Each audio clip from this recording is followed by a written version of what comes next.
கர்த்தருடைய பரிசுத்த நாமத்திற்கு மகிமை உண்டாகட்டும். கர்த்தருடைய பரிசுத்த நாமಕ್ಕೆ ಮಹಿಮೆ ಉಂಟಾಗಲಿ. Glory be to the holy name of God.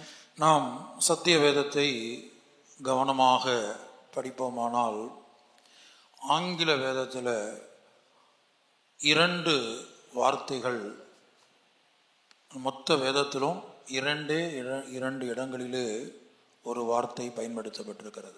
ದೇವರ ವಾಕ್ಯವನ್ನು ನಾವು ಸ್ಪಷ್ಟವಾಗಿ ಗಮನಿಸುವುದಾದರೆ 2 ಸ್ಥಳಗಳಲ್ಲಿ ಮಾತ್ರವೇ ಒಂದು ಕಾರ್ಯವನ್ನು ಕುರಿತಾಗಿ ಹೇಳಲ್ಪಟ್ಟಿರುತ್ತದೆ.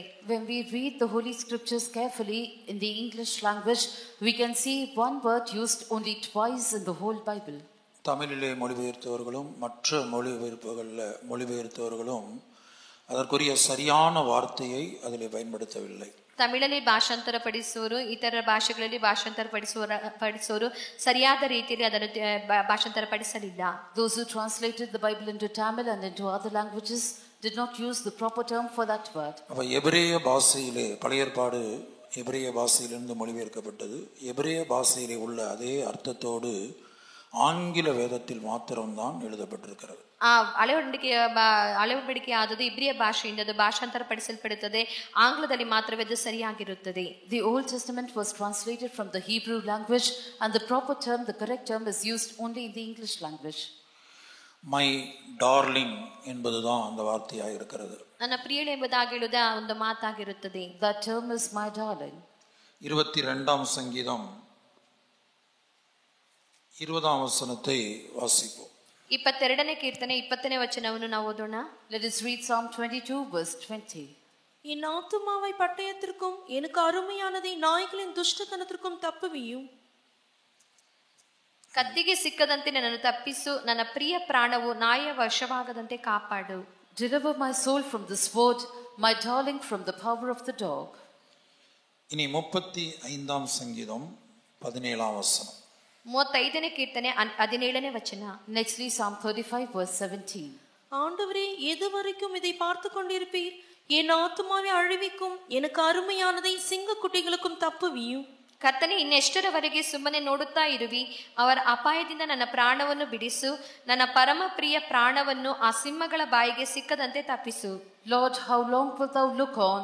Rescue my soul from their destructions, my darling from the lions. கர்த்தருடைய பரிசுத்த நாமத்திற்கு மகிமை உண்டாகட்டும். ಕರ್ತನ ಪರಿಶುದ್ಧ ನಾಮಕ್ಕೆ ಮಹಿಮೆ ಉಂಟಾಗಲಿ. Glory be to the holy name of God. முதலாவதாக 22ஆம் சங்கீதம் கர்த்தராகிய இயேசு கிறிஸ்துவுடைய கல்வாரி பாடுகளை பற்றிய தீர்க்க தரிசன சங்கீதமாய் இருக்கிறது. ಮುಖ್ಯವಾಗಿ 22ನೇ ಕೀರ್ತನೆ ಆದದ್ದು ಕರ್ತನಾದ ಯೇಸು ಕ್ರಿಸ್ತನ ಕಲ್ವಾರಿ ಶಿಲುಬೆನ ಕುರಿತಾದ ಒಂದು ಪ್ರವಾದನೆಯ ವಾಕ್ಯಗಳಾಗಿ ಕಾಣಲ್ಪಡುತ್ತವೆ. First of all, Psalm 22 is a prophetical psalm about the sufferings of the Lord Jesus Christ on Calvary. நீங்க முதல் வசனத்தை படித்து பார்த்தால், என் தேவனே ஏன் என்னை கைவிட்டீர். 1ನೇ ವಾಕ್ಯದಲ್ಲಿ ನಾವು ಓದುವಾಗ, ನನ್ನ ದೇವರೇ ಯಾಕೆ ನನ್ನನ್ನು ಕೈಬಿಟ್ಟಿದ್ದೀ ಎಂಬುದಾಗಿ ಓದುತ್ತೀವಿ. When we read verse 1, we see, my God, why hast thou forsaken me? அடுத்து அந்த சங்கீதத்திலே 18ஆம் வசனத்தை பார்த்தீங்கன்னா, என் வஸ்திரங்களை தங்களுக்குள்ளே பங்கிட்டு என் உடையின் பேரிலே சீட்டு போடுகிறார்கள். 18ನೇ ವಚನದಲ್ಲಿ ನಾವು ಓದುವಾಗ, ನನ್ನ ಮೇಲೊದಿಕೆಯನ್ನು ತಮ್ಮಲ್ಲಿ ಪಾಲು ಮಾಡಿಕೊಳ್ಳುತ್ತಾರೆ, ನನ್ನ ಅಂಗಿಗೋಸ್ಕರ ಚೀಟು ಹಾಕುತ್ತಾರೆ ಎಂಬುದಾಗಿ ಓದುತ್ತೇವೆ. In verse 18 it is written, they part my garments among them and cast lots upon my vesture. ஆகவே கர்த்தராகிய இயேசு கிறிஸ்துவுடைய சிலுவை மரணத்தை பற்றிய தீர்க்க தரிசன சங்கீதம் தான் இந்த சங்கீதம். ಆದ್ದರಿಂದ ಕರ್ತನಾದ ಯೇಸು ಕ್ರಿಸ್ತನ ಶಿಲುಬೆ ಮರಣದ ಒಂದು ಪ್ರವಾದನೆ ಸಂಕೀರ್ತನೆಯಾಗಿ ಇದು 22ನೇ ಕೀರ್ತನೆ ಕಾಣಲ್ಪಡುತ್ತದೆ. Therefore this psalm is a prophetical psalm about the suffering of Jesus on Calvary. இயேசு பிதாவை நோக்கி ஜெபிக்கிற ஜெபம் தான் நாம் வாசிக்க கேட்டதான வசனம். ಯೇಸು ತಂದೆಯನ್ನು ನೋಡಿ ಪ್ರಾರ್ಥಿಸುವಂತ ಪ್ರಾರ್ಥನೆಯೇ ನಾವು ಓದಿದನ್ನು ಕೇಳಿದ ವಾಕ್ಯವಾಗಿರುತ್ತದೆ. The verse we heard being read is a prayer that the Lord Jesus prayed unto the Father. இயேசு கல்வாரியிலிருந்து பிதாவை நோக்கி ஜெபிக்கிறார். ಯೇಸು ಕಲ್ವಾರಿಯಿಂದ ತಂದೆ ನೋಡಿ ಪ್ರಾರ್ಥಿಸುತ್ತಾನೆ. From Calvary Jesus prays to the Father. என் ஆத்துமாவை பட்டயத்திற்கும் எனக்கு அருமையானதை நாய்களின் துஷ்டத்தனத்திற்கும் தப்புவியும். ಕತ್ತಿಗೆ ಸಿಕ್ಕದಂತೆ ನನ್ನನ್ನು ತಪ್ಪಿಸು, ನನ್ನ ಪ್ರಿಯ ಪ್ರಾಣವು ನಾಯಿಯ ವಶವಾಗದಂತೆ ಕಾಪಾಡು. Deliver my soul from the sword, my darling from the power of the dog. அப்ப கர்த்தராகிய இயேசு கிறிஸ்து தன்னுடைய ஜெபத்திலே மணவாட்டி சபைக்காக அந்த மணவாட்டி சபையை மை டார்லிங் என்று உச்சரித்து தன்னுடைய ஜெபத்தில் அந்த வார்த்தையை பயன்படுத்தி ஜெபிக்கிறார். ಕರ್ತನಾದ ಯೇಸು ಕ್ರಿಸ್ತನ ಮೊದಲಗಿತ್ತಿ ಸಭೆಯನ್ನು ಕುರಿತಾಗಿ ನನ್ನ ಪ್ರಿಯಳೆ ಎಂಬುದಾಗಿ ಹೇಳಿಸಿ ಆ ಒಂದು ಮಾತನ್ನು ಶ್ರೇಷ್ಠಪಡಿಸಿ ಆತನು ಹೇಳುತ್ತಾನೆ. The Lord Jesus Christ in his prayer prayed for the bridal church, calling her my darling. He uses that term. நம்மை டார்லிங் என்கிறதான வார்த்தைக்கு வேத வல்லுநர்கள் கொடுக்கிறதான முதல் அர்த்தம் என்னவென்றால் ஒன்லி ஒன். ನನ್ನ ಪ್ರಿಯನೆಂಬಂತ ಮಾತಿಗೆ ವೇದ ನಿಪುಣರು ಕೊಡುವಂತ ಮುಖ್ಯವಾದ ಅರ್ಥವೇನೆಂದರೆ ಆತನು ಮಾತ್ರ ಒಬ್ಬನೇ ಮಾತ್ರವೇ ಎಂಬುದಾಗಿ ಹೇಳಲ್ಪಟ್ಟಿರುತ್ತದೆ. The first meaning that the Bible scholars give to this term my darling is my only one. only one. ಆತನು ಒಬ್ಬನು ಮಾತ್ರವೇ, only one. அதாவது நம்முடைய ஜீவியத்துல நம்ம 5 பேரை 10 பேரிடத்தில் அன்பு கூறணும்னு வைத்துக் கொள்ளுங்க. ನಮ್ಮ ಜೀವಿತದಲ್ಲಿ 5-10 ಮಂದಿಯ ಬಳಿ ನಾವು ಪ್ರೀತಿಯನ್ನು ತೋರಿಸುತ್ತೇವೆ ಎಂಬುದಾಗಿ ಇಟ್ಟುಕೊಳ್ಳೋಣ. That is, suppose in our lives we love 5 or 10 people. இல்ல 1000 பேரிடத்தில் அன்பு கூறுகிறோம். ಅಲ್ಲದೆ 1000 ಮಂದಿಯ ಬಳಿಯಲ್ಲಿ ನಾವು ಪ್ರೀತಿಯನ್ನು ಇಡುತ್ತೇವೆ. Or we love 1000 people. அது அவர்கள் எல்லாரையும் டார்லிங் என்று அழைக்க முடியாது, அந்த வார்த்தை சொல்லி அழைக்க முடியாது. ಅವರೆಲ್ಲರನ್ನು ಪ್ರಿಯನೇ ಪ್ರಿಯಳೆ ಎಂಬುದಾಗಿ ನಾವು ಆ ಮಾತನ್ನು ಹೇಳಿ ಕರೆಯಲು ಸಾಧ್ಯವಿಲ್ಲ. We cannot use this term my darling for all of them. 1000 பேரிடத்தில் அன்பு கூர்ந்தாலும் 1,00,000 பேரிடத்தில் அன்பு கூர்ந்தாலும் அவர்கள் எல்லாரிலும் யாரை அதிகமாய் ஒரு நபர் மேல யாரை அதிகமா அன்பு கூர்றோமோ அவர்களைத்தான் மை டார்லிங் என்று ಅಳಕೆ முடியும். ನಾವು 1000 ಮಂದಿಯನ್ನು ಪ್ರೀತಿಸಿದರು, 1,00,000 ಜನರನ್ನು ಪ್ರೀತಿಸಿದರು, ನಾವು ಯಾರು ಒಬ್ಬರನ್ನು ಮಾತ್ರ ಪ್ರೀತಿಸುತ್ತೇವೋ ಅವರನ್ನು ಮಾತ್ರವೇ ನನ್ನ ಪ್ರಿಯನೇ ಅಥವಾ ಪ್ರಿಯಳೆ ಎಂಬುದಾಗಿ ಕರೆಯಲು ಸಾಧ್ಯವಾಗುತ್ತದೆ. Though we may love thousands of people or lakhs of people, we cannot call all of them my darling. The one person that we love the most, them alone we call my darling.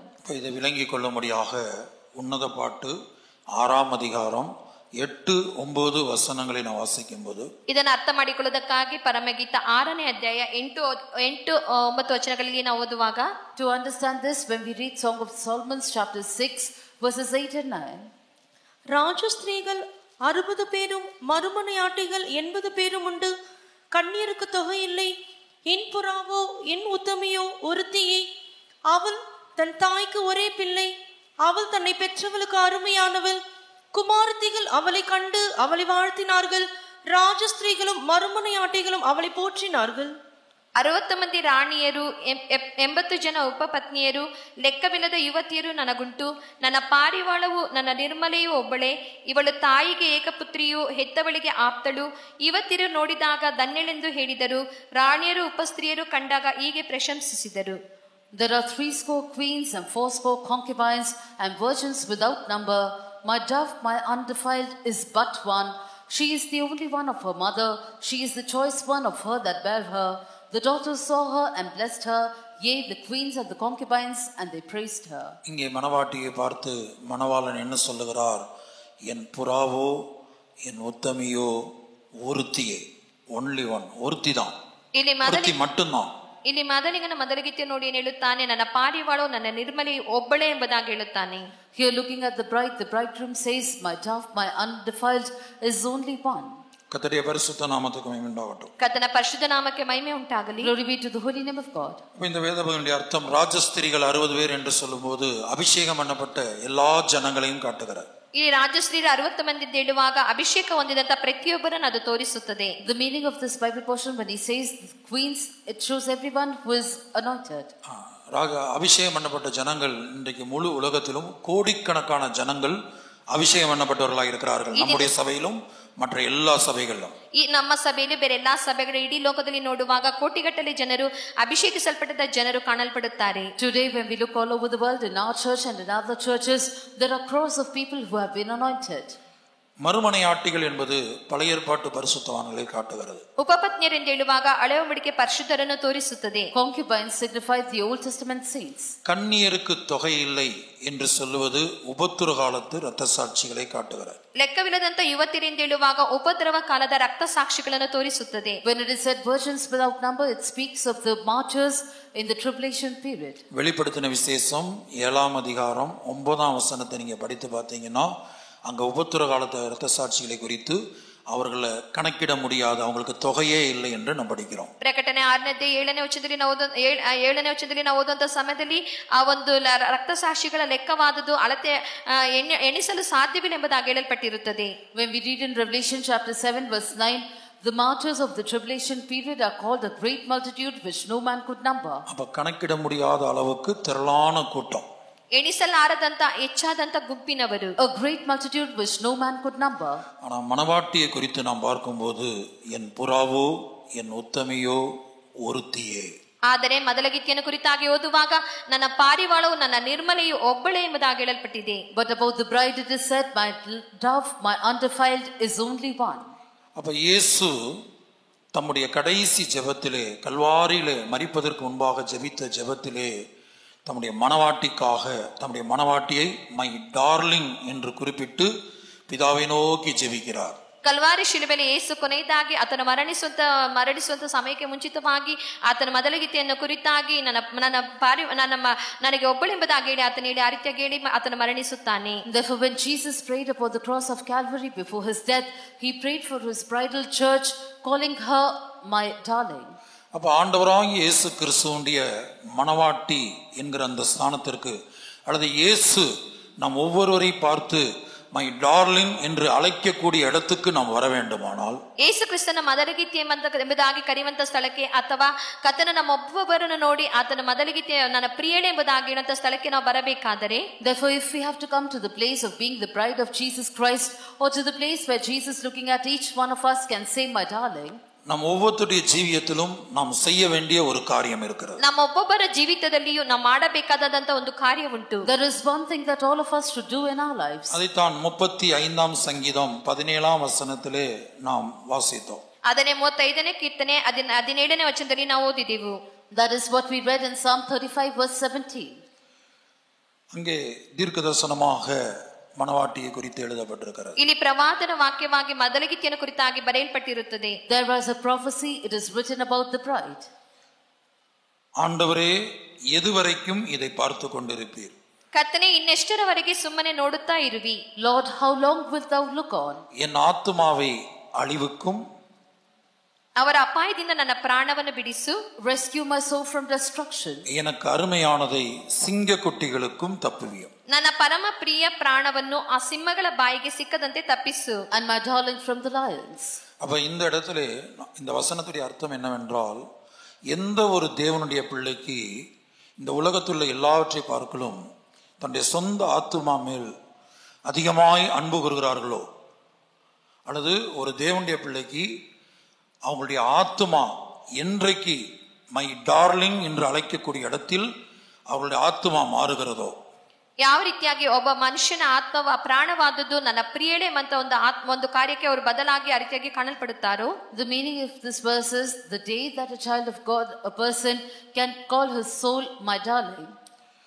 இப்ப நான் என்னுடைய ஆத்துமாவை my darling என்று அழைத்து அதிகமாக என்னுடைய ஆத்துமாவில் மற்ற உலகத்துள்ள எல்லாவற்றை பார்க்கலாம் அதிகமாக என் ஆத்துமாவில் அன்பு கூர்ந்தால் மட்டும்தான் ನನ್ನ ಪ್ರಾಣವನ್ನು ಕುರಿತಾಗಿ ನಾನು ನೋಡಿ ನನ್ನ ಪ್ರಿಯಳೆ ಎಂಬುದಾಗಿ ಕರೆದು ಈ ಲೋಕದ ಎಲ್ಲ ಕಾರ್ಯಗಳಿಗಿಂತಲೂ ನನ್ನ ಪ್ರಾಣವನ್ನು ನಾನು ಬಹಳವಾಗಿ ನಾನು ಪ್ರೀತಿಸುವುದಾದರೆ, if I look at my soul and call it my darling, or else if I love my soul more than anything else in the world, கர்த்தராகிய இயேசு கிறிஸ்து என்னை பார்த்து மை டார்லிங் என்று அழைக்கக்கூடிய இடத்துக்கு நான் வர முடியும். ಕರ್ತನಾದ ಯೇಸು ಕ್ರಿಸ್ತನು ನನ್ನನ್ನು ನೋಡಿ ನನ್ನ ಪ್ರಿಯಳೆ ಎಂಬುದಾಗಿ ಕರೆಯುವಂತ ಸ್ಥಳಕ್ಕೆ ನಾನು ಬರಲು ಸಾಧ್ಯವಾಗುತ್ತದೆ. Then I can come to the place where the Lord Jesus Christ can look upon me and call me my darling. இன்றைக்கு நாம் பொதுவாக தேவ ஜனங்களை கவனித்து பார்ப்போமானால், அபிஷேகம் பண்ணப்பட்ட பல தேவனுடைய பிள்ளைகளும் தங்களுடைய சரீர தேவைகளுக்காக, பூமிக்குரிய காரியங்களுக்காக அதிகமாய் கவலைப்படக்கூடியவர்களாக, பூமிக்குரிய தேவைகளை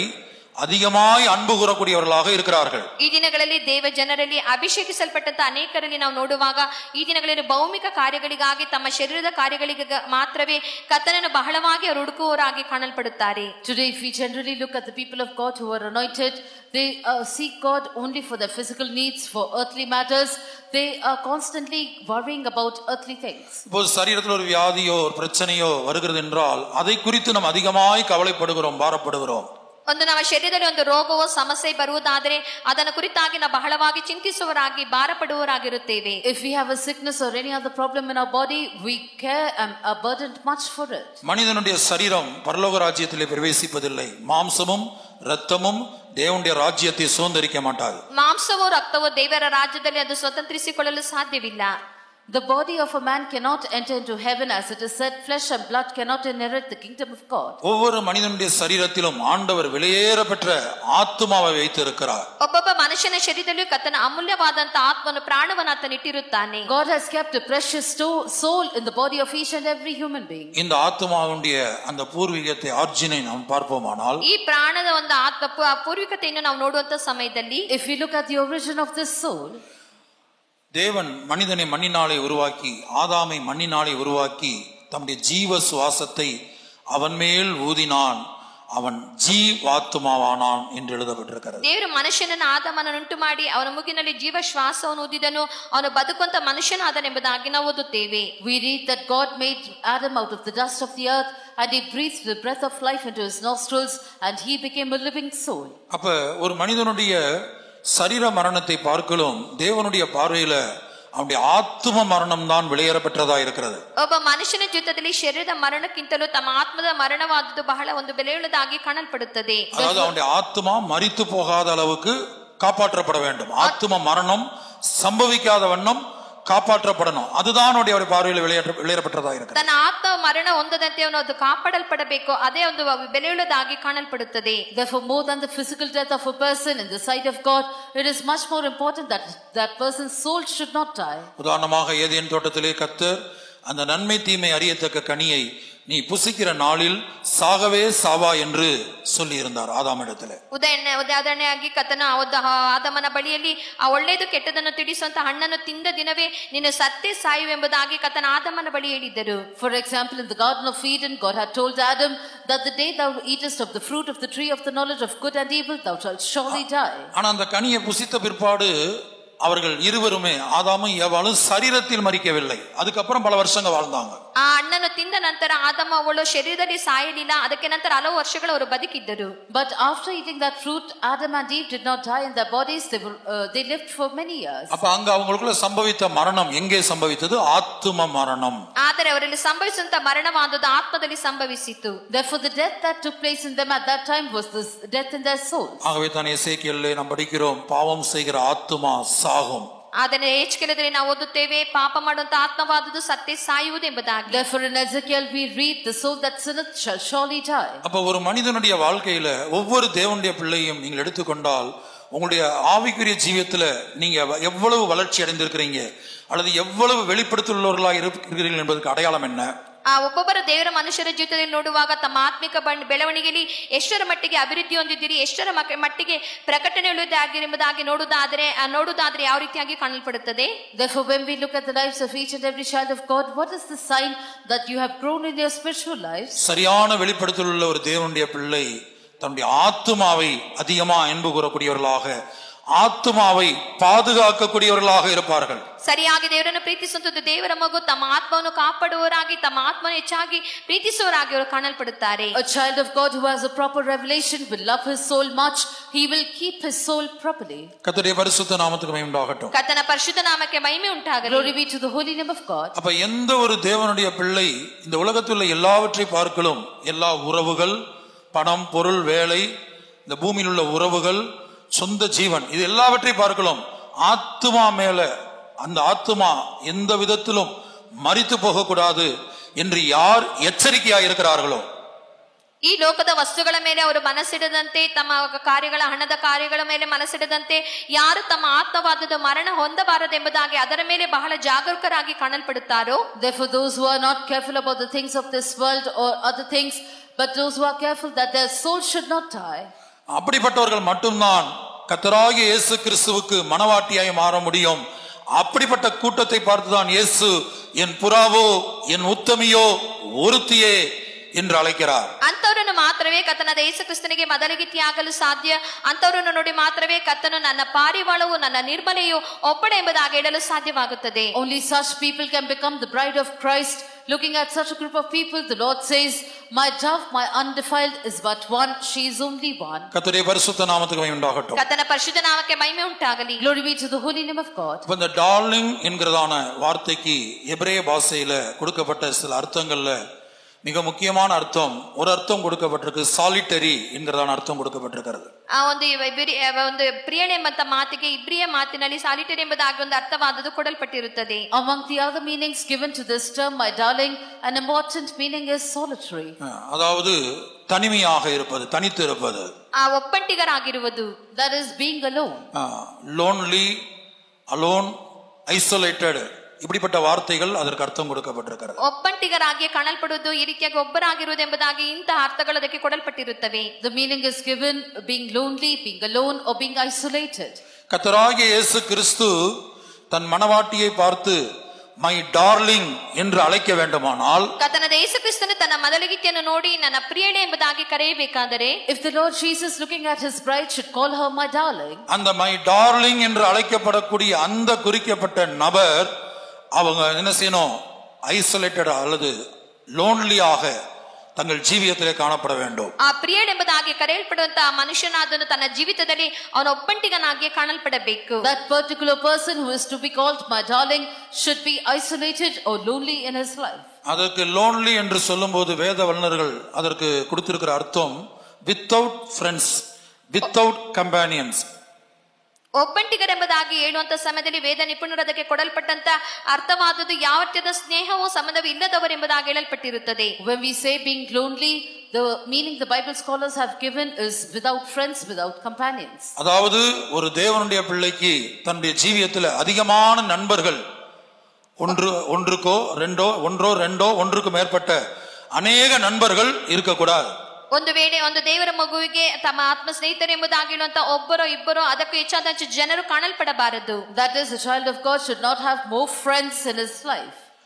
இப்ப நம்ம பழைய ஏற்பாட்டு ஜனங்களை குறித்து நாம் பார்க்கும்போது, பழைய ஏற்பாட்டில் ஜீவித்த தேவனுடைய சொந்த ஜனங்களாகிய இஸ்ரவேல் ஜனங்கள்ட்ட கர்த்தர் அதை எதிர்பார்த்தார் என்று பார்க்கிறோம். ಹಳೆಯಂಬಡಿಕೆ ಕಾಲದಲ್ಲಿ ನಾವು ನೋಡುವಾಗ ತನ್ನ ಸ್ವಂತ ಜನರೆಂಬುದಾಗಿ ಕರೆಯಲ್ಪಟ್ಟಂತ ಇಸ್ರಾಯೇಲರ ಬಳಿಯಲ್ಲಿ ಕರ್ತನು ಅದನ್ನು ಎದುರು ನೋಡಿದನೆಂಬುದಾಗಿ ನಾವು ನೋಡುತ್ತೇವೆ. In the Old Testament we see that the Lord expected this of the Israelites who were called his own people. பிலேயாம் இஸ்ரவேல் ஜனங்களை பார்த்தபோது அவன் விதமாய் சொல்லுகிறான், இந்த ஜனங்கள் ஜாதிகளோட கலவாமல் தனியே வாசமாயிருப்பார்கள். ಬಿಳಾಮನ ಜನರನ್ನು ನೋಡುವಂತ ಸಮಯದಲ್ಲಿ ಆತನು ಹೇಳುತ್ತಾನೆ, ಈ ಜನಾಂಗದವರು ಬೇರೆಯೊಂದಿಗೆ ಸೇರದಂತೆ ಇವರು ಪ್ರತ್ಯೇಕವಾಗಿ ಇರುತ್ತಾರೆ ಎಂಬುದಾಗಿ ಹೇಳುತ್ತಾನೆ. Look, when Balaam saw this group of people, he said, they shall not mingle with the nations, they shall be alone. எரேமியா தீர்க்கதரிசி சொல்லுகிறார், உம்முடைய கரத்து நிமித்தம் பரியாசக்காரருடைய கூட்டத்தில் நான் உட்கார்ந்ததில்லை, உமது கரத்து நிமித்தம் தனித்து உட்கார்ந்தேன். ಆಗ ಎರೆಮೀಯದಲ್ಲಿ ನಾವು ಓದುವಂತ ಸಮಯದಲ್ಲಿ ನಿನ್ನ ಕೈಯ ಕ್ರಿಯೆ ನಿಮಿತ್ತವಾಗಿ ನಾನು ಪರಿಹಾಸ್ಯರ ಗುಂಪಿನಲ್ಲಿ ನಾನು ಕುಳಿತುಕೊಳ್ಳಲಿಲ್ಲ, ನಾನು ಪ್ರತ್ಯೇಕವಾಗಿ ಇದ್ದೇನೆಂಬುದಾಗಿ ಹೇಳುತ್ತಾನೆ. The prophet Jeremiah says, because of thy hand I have not sat in the multitude of scorners, I sat alone. கர்த்தருடைய பரிசுத்த நாமத்துக்கு உண்டாகட்டும். ಕರ್ತನ ಪರಿಶುದ್ಧ ನಾಮ ಮಹಿಮೆ ಉಂಟಾಗಲಿ. Glory be to the holy name of God. அதுபோல புலம்பலின் புத்தகத்திலே எரேமியா சொல்லும்போது, ஒரு நுகத்தை தேவன் ஒரு மனிதன் மேல் வைக்கும்போது அவன் அந்த தேவனுடைய நுகத்தை சுமக்கக்கூடிய ஒரு மனிதன் தனித்திருந்து மௌனமாயிருக்க வேண்டும் என்று சொல்லுகிறார். ದೇವರ ನೊಗವನ್ನು ಹೊರುವಂತ ಒಂದು ದೇವರ ಮನುಷ್ಯನು ಅವನ ಒಬ್ಬಂಟಿಗನಾಗಿ ಸುಮ್ಮನೆ ಇರಬೇಕೆಂಬುದಾಗಿ ಎರೆಮೀಯನು ಪ್ರಲಾಪಗಳಲ್ಲಿ ಹೇಳುವಾಗ ಆತನು ಹೇಳುತ್ತಾನೆ. In the book of Lamentations also, prophet Jeremiah says that a man who bears the yoke of the Lord should be silent and alone. கர்த்தருடைய பரிசுத்த நாமத்துக்கு உண்டாகட்டும். ಕರ್ತನ ಪರಿಶುದ್ಧ ನಾಮ ಮಹಿಮೆ ಉಂಟಾಗಲಿ. Glory be to the holy name of God. புலம்பல் 3ஆம் அதிகாரம் 27-28. ಪ್ರಲಾಪಗಳು 3ನೇ ಅಧ್ಯಾಯ 27-28 ವಚನಗಳು. Lamentations chapter 3 verses 27 and 28. தன் இளப்பிரயாத்தில் நுகத்தை சுமக்கிறது மனுஷனுக்கு நல்லது, அவரே அதை தன்மேல் வைத்தார் என்று அவர் தனித்திருந்து மௌனமாய் இருக்க கடவன். ಯೌವನದಲ್ಲಿ ನೊಗ ಹೊರುವುದು ಮನುಷ್ಯನಿಗೆ ಲೇಸು, ನನ್ನ ಮೇಲೆ ಇದನ್ನು ಹೇರಿದವನು ಯೆಹೋವನೇ ಎಂದು ಅವನು ಏಕಾಕಿಯಾಗಿ ಕೂತು ಬಾಯಿ ಬಿಡದಿರಲಿ. It is good for a man that he bear the yoke in his youth. He sitteth alone and keepeth silence, because he hath borne it upon him. இனி எரேமியா தன்னுடைய அனுபவத்தை எரேமியாவிலே சொல்லுகிறார், நான் பரியாசக்காரருடைய கூட்டத்தில் உட்கார்ந்ததில்லை. ಎರೆಮೀಯನು ತನ್ನ ಕಾರ್ಯವನ್ನು ಕುರಿತಾಗಿ ಎರೆಮೀಯದಲ್ಲಿ ಹೇಳುತ್ತಾನೆ, ನಾನು ಪರಿಹಾಸರ ಗುಂಪಿನಲ್ಲಿ ನಾನು ಕುಳಿತುಕೊಳ್ಳಲಿಲ್ಲ ಎಂಬುದಾಗಿ. Now about his experience, Jeremiah says, I have not sat in the multitude of scorners. உமது கரத்து நிமித்தம் தனித்து உட்கார்ந்தேன் என்று சொல்லுகிறார். ನಿನ್ನ ಕ್ರಿಯೆ ನಿಮಿತ್ತವಾಗಿ ನಾನು ಒಬ್ಬಂಟಿಗನಾಗಿದ್ದೇನೆ ಎಂಬುದಾಗಿ ಹೇಳುತ್ತಾನೆ. He says, because of thy hand I sat alone. கர்த்தராகிய இயேசு கிறிஸ்து தனக்கு வரப்போகிறதான மணவாட்டி இவ்விதமாய் இருக்க வேண்டும் என்று விரும்புகிறார். தனித்தவளாக, தனித்து, அதாவது வித்தவுட் ஃப்ரெண்ட்ஸ், எந்த விதமான சிநேகிதர்களும் இல்லாமல் எந்த விதமான துணையும் இல்லாமல் அவரையே துணையாக, அவரையே சிநேகிதனாக தன்னுடைய வாழ்க்கையில் எடுத்துக்கொள்ள வேண்டும் என்று விரும்புகிறார். ತನಗಾಗಿ ಬರುವಂತ ಮೊದಲಗಿತ್ತಿ ಆದದ್ದು ಯಾವತ್ತದ ಸ್ನೇಹಿತರಿಲ್ಲದವರಾಗಿ, ಯಾವತ್ತದ ಆದರಣೆ ಇಲ್ಲದವರಾಗಿ, ತನ್ನನ್ನು ಮಾತ್ರವೇ ಸ್ನೇಹಿತರಾಗಿ ಆದರಣೆಯಾಗಿ ಇಟ್ಟುಕೊಳ್ಳಬೇಕೆಂಬುದಾಗಿ ಆತನು ಬಯಸುತ್ತಾನೆ. The Lord Jesus Christ expects that his bride should have no friends, no companions other than him. இப்ப அதிகமான சிநேகிதர்கள் இருப்பது நிமித்தமாக என்ன சம்பவிக்கிறது? ಈಗ ಹೆಚ್ಚಾದ ಸ್ನೇಹಿತರು ಇರುವುದರಿಂದ ಏನು ಸಂಭವಿಸುತ್ತದೆ? Now what will happen if there are more friends? உன்னத பாட்டை பற்றி வேத வல்லுநர்கள் சொல்லுகிற ஒரு சுருக்கமான சம்பவத்தை, ஒரு கதையை போன்ற சம்பவத்தை நான் சுருக்கமாಗಿ சொல்லுகிறேன். ಪರಮಗೀತವನ್ನು ಕುರಿತಾಗಿ ವೇದ ನಿಪುಣರು ಹೇಳುವಂತ ಒಂದು ಕಾರ್ಯವನ್ನು ಕುರಿತಾಗಿ ನಾನು ಸಂಕ್ಷಿಪ್ತವಾಗಿ ತಿಳಿಸುತ್ತೇನೆ. I will tell a summary of the Song of Solomon as the Bible scholars put it. Shulamite என்கிறதான பெண் ஒரு ஆட்டு இடையன் மேல் அவள் அன்பு வைத்தவளாக, அவளை நேசிக்கக்கூடியவளாக, அவளை லவ் பண்ணக்கூடியவளாக இருந்தாள். ಸುಲಗಿತಿ ಎಂಬಂತ ಒಂದು ಹುಡುಗಿಯು ಆ ರೀತಿಯಾಗಿ ಕುರಿಗಳನ್ನು ಮೇಯಿಸುತ್ತ ಕುರುಬನ ಮೇಲೆ ಅವಳನ್ನು ಪ್ರೀತಿಸುವಲಾಗಿ ಕಾಣಲ್ಪಡುತ್ತಾಳೆ. A Shulamite girl loved a shepherd boy. சாலமோனுக்கு ஏராளமான ஸ்திரீகள் அவனுடைய வாழ்க்கையில் இருந்தார்கள். ಸೊಲೊಮೋನನಿಗೆ ಬಹಳವಾದ ಸ್ತ್ರೀಯರು ಅವನ ಜೀವಿತದಲ್ಲಿ ಕಾಣಲ್ಪಟ್ಟಿದ್ದರು. Solomon had plenty of women in his life. இதை குறித்து பிரசங்கிலே அவர் சொல்லும்போது 1000 பேருக்குள்ளே ஒரு புருஷனை கண்டேன், ஒரு ஸ்திரீயை நான் காணவில்லை. அவனுடைய வாழ்க்கையில 1000 ஸ்திரீகள் காணப்பட்டார்கள். ಅವನ ಜೀವಿತದಲ್ಲಿ 1000 ಮಂದಿ ಸ್ತ್ರೀಯರು ಕಾಣಲ್ಪಟ್ಟರೆಂಬುದಾಗಿ ನಾವು ನೋಡುತ್ತೇವೆ. He says in the book of Ecclesiastes, among 1,000 people I saw a man, but I did not find a woman. ஒன்னு ராஜாக்கள் என்ன படிக்கிறோம்? ಒಂದು ಅರಸುಗಳಲ್ಲಿ ನಾವು ಓದುತ್ತೇವೆ 1000 பேர் காணப்பட்டார்கள்.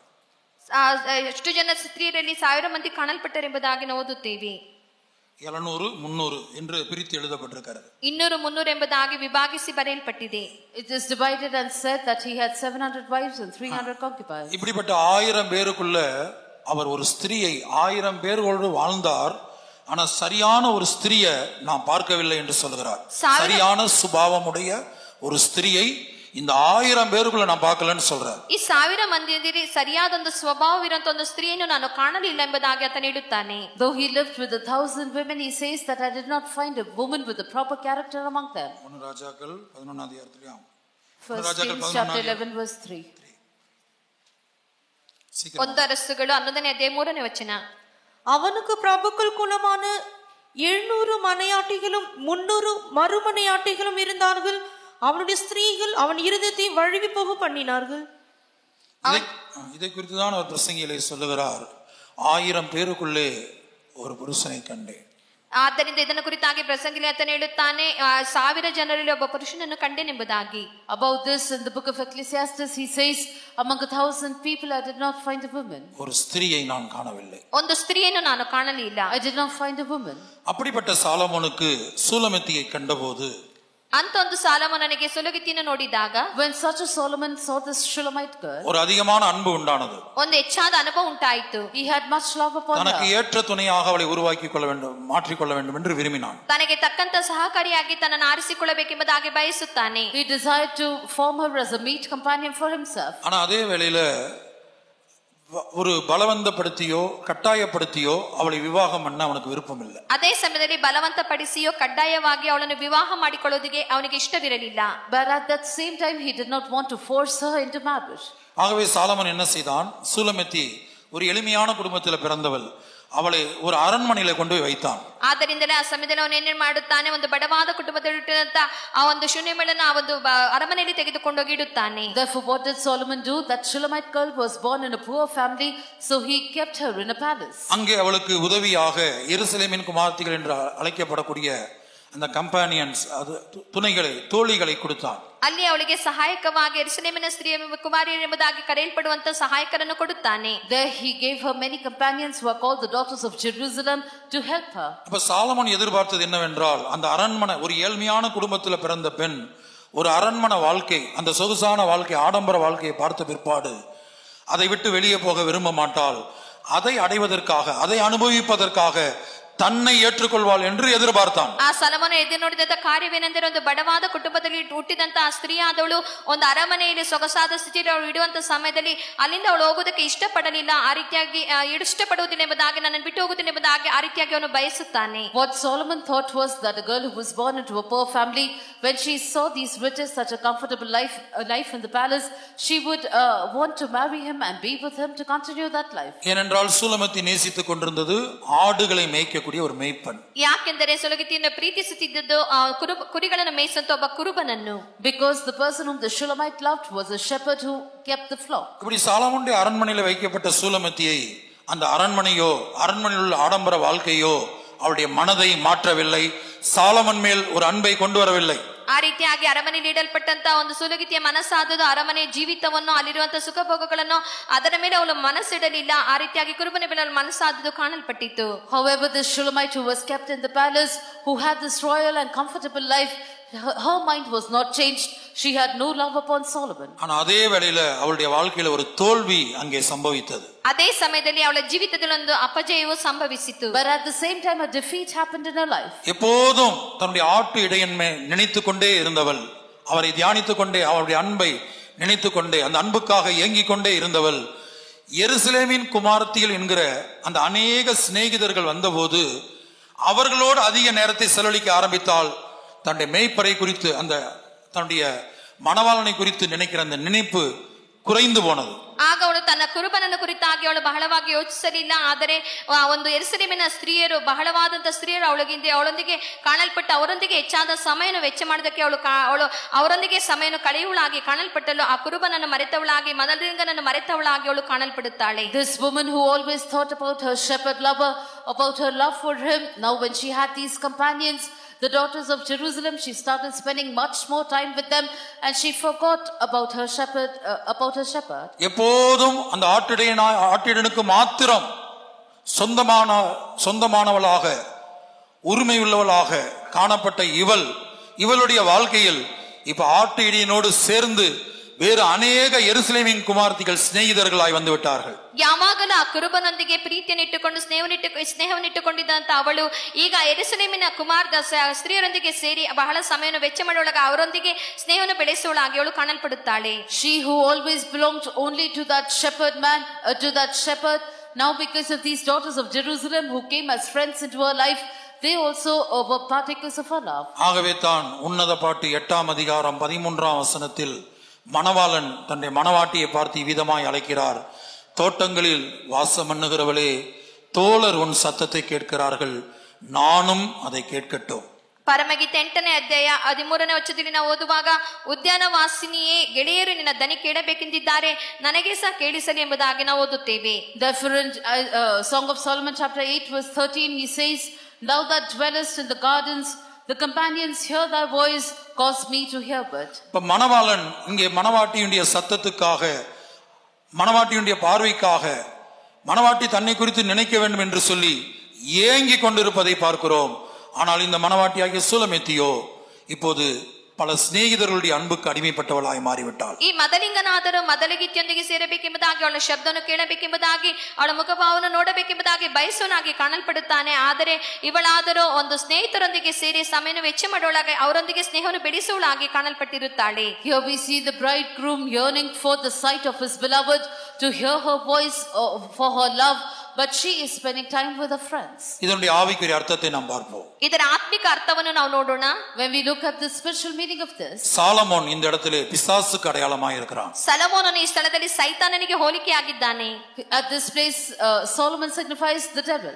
சாலமோனுடைய அரண்மனை இந்த உலகத்துக்கு அடையாளமாய் இருக்கிறது. ಸೊಲೊಮೋನನ ಅರಮನೆಯಾದದ್ದು ಈ ಲೋಕಕ್ಕೆ ಗುರುತಾಗಿದೆ. The palace of Solomon is a symbol of this world. அதில் உள்ளதான அந்த ஆடம்பர வாழ்க்கை, அதில் உள்ள பொருள்கள், இந்த உலகத்தில் உள்ள பட்டங்கள், பதவிகள், ஸ்தானங்கள், ஐஸ்வர்யம், ಇವು ಎಲ್ಲವற்றையும் ಕಾಟುகிறார். ಇದರಿರುವ ಅರಮನೆಯಲ್ಲಿರುವಂತ ಎಲ್ಲ ಆಡಂಬರದ ಐಶ್ವರ್ಯವಾದಂತ ಕಾರ್ಯಗಳೆಲ್ಲವೂ ಈ ಲೋಕದ ಪದವಿಗಳು, ಸ್ಥಾನಗಳಿಗೆ ಅದು ಹೋಲಿಕೆಯಾಗಿ ಕಾಣಲ್ಪಡುತ್ತದೆ. The prosperous life there and all the things therein signify the posts and the positions and all the things of this world. ஆகவே தான் 1 யோவான் 2:15 உலகத்தில் உள்ளவைகளிலும் அன்பு கூறாதிருங்கள். உலகம் என்பது சாலமோனுடைய அரண்மனை. அந்த அரண்மனையில் உள்ளவைகளில், உலகத்தில் உள்ளவைகளில் அன்பு கூறாதிருங்கள். 1 யோவான் 2:15 உலகத்திலும் உலகத்தில் உள்ளவைகளிலும் அன்பு கூறாதிருங்கள். அவைகள் ஒருத்தன் அன்பு கூர்ந்தால் அவனிடத்தில் பிதாவின் அன்பு இல்லை. ಆದ್ದರಿಂದ 1 ಯೋಹನ 2ನೇ ಅಧ್ಯಾಯ 15ನೇ ವಚನದಲ್ಲಿ ನಾವು ಓದುವಾಗ, ಲೋಕವನ್ನಾಗಲಿ ಲೋಕದಲ್ಲಿರುವಗಳನ್ನಾಗಲಿ ಪ್ರೀತಿಸಬೇಡಿರಿ. ಯಾವನಾದರೂ ಲೋಕವನ್ನು ಪ್ರೀತಿಸಿದರೆ ತಂದೆ ಮೇಲಿನ ಪ್ರೀತಿ ಅವನಲ್ಲಿಲ್ಲ ಎಂಬುದಾಗಿ ಓದುತ್ತೇವೆ. ಲೋಕವೆಂಬುದಾಗಿ ಹೇಳುವಾಗ ಸಲೋಮೋನನ ಅರಮನೆಯನ್ನು ಅದು ತೋರಿಸುತ್ತದಾಗಿರುತ್ತದೆ. Therefore in 1 John chapter 2 verse 15 we read, love not the world, neither the things that are in the world. The world signifies the palace of Solomon, and the things of the world signify the comforts she had there. If any man love the world, the love of the Father is not in him. இந்த வார்த்தையை குறித்துக் கொள்ளுங்கள். ஒருவன் உலகத்தில் உள்ளவைகளிலும் அன்பு கூர்ந்தால் அவனிடத்தில் பிதாவின் அன்பில்லை. ಈ ಮಾತನ್ನು ಅರ್ಥ ಮಾಡಿಕೊಳ್ಳಿರಿ. ಯಾವನಾದರೂ ಲೋಕವನ್ನು ಲೋಕದಲ್ಲಿರೋಗಳನ್ನು ಪ್ರೀತಿಸುವುದಾದರೆ ತಂದೆ ಮೇಲಿನ ಪ್ರೀತಿಯು ಅವನಲ್ಲಿ ಇಲ್ಲ. Understand this, if any man love the world and the things that are in the world, the love of the Father is not in him. இயேசு சொல்லுகிறார், நான் உலகத்தான் அல்ல, நீங்களும் உலகத்தார் அல்ல. ಯೇಸು ಹೇಳುತ್ತಾನೆ, ನಾನು ಲೋಕದವನಲ್ಲ, ಅದೇ ಪ್ರಕಾರವಾಗಿ ನೀವು ಲೋಕದವರಲ್ಲ.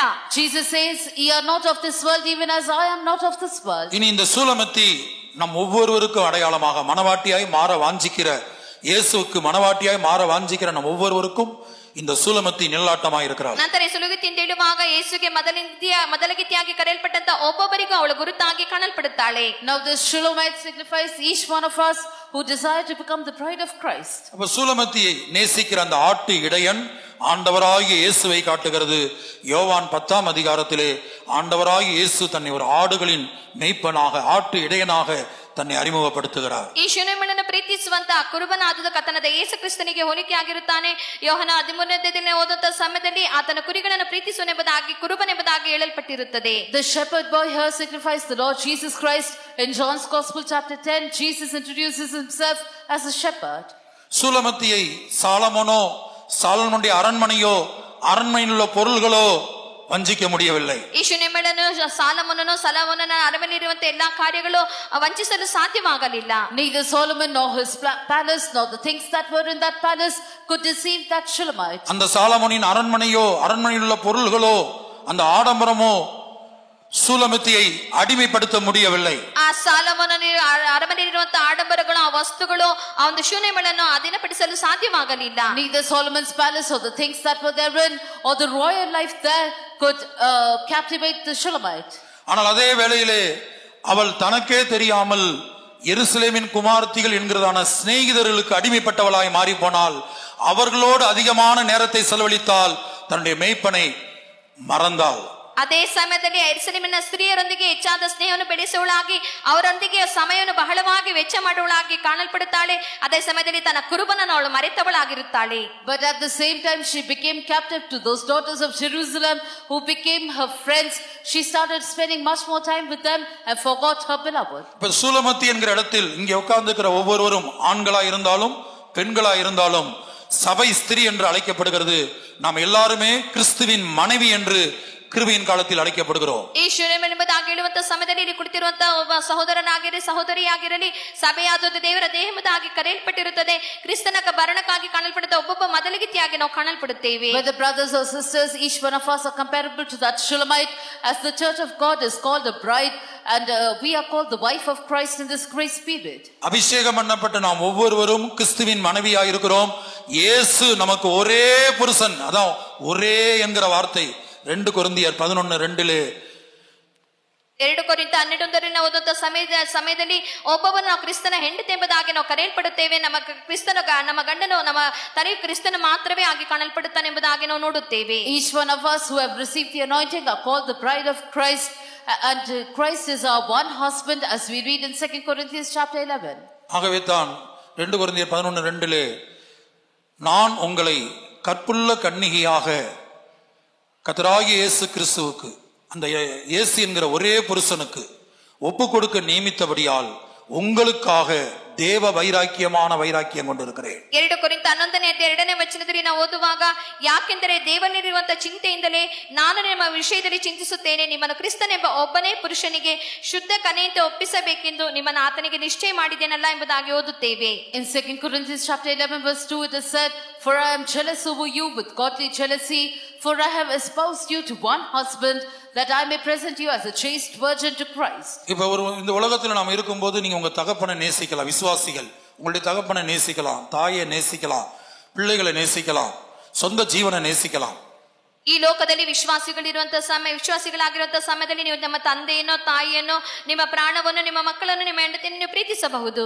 Believers who live in this world, you may love your parents, your husband, your wife, your children, even your own life. ஆனால் நீங்கள் தேவனை விட தகப்பனையோ தாயையோ மகனையோ மகளையோ சொந்த ஜீவனையோ அல்லது வேலையோ தேவனை விட கல்வியையோ தேவனை விட அதிகமாக நேசிக்க கூடாது. இது இயேசு சொன்ன வார்த்தை, மத்தேயு 10:37.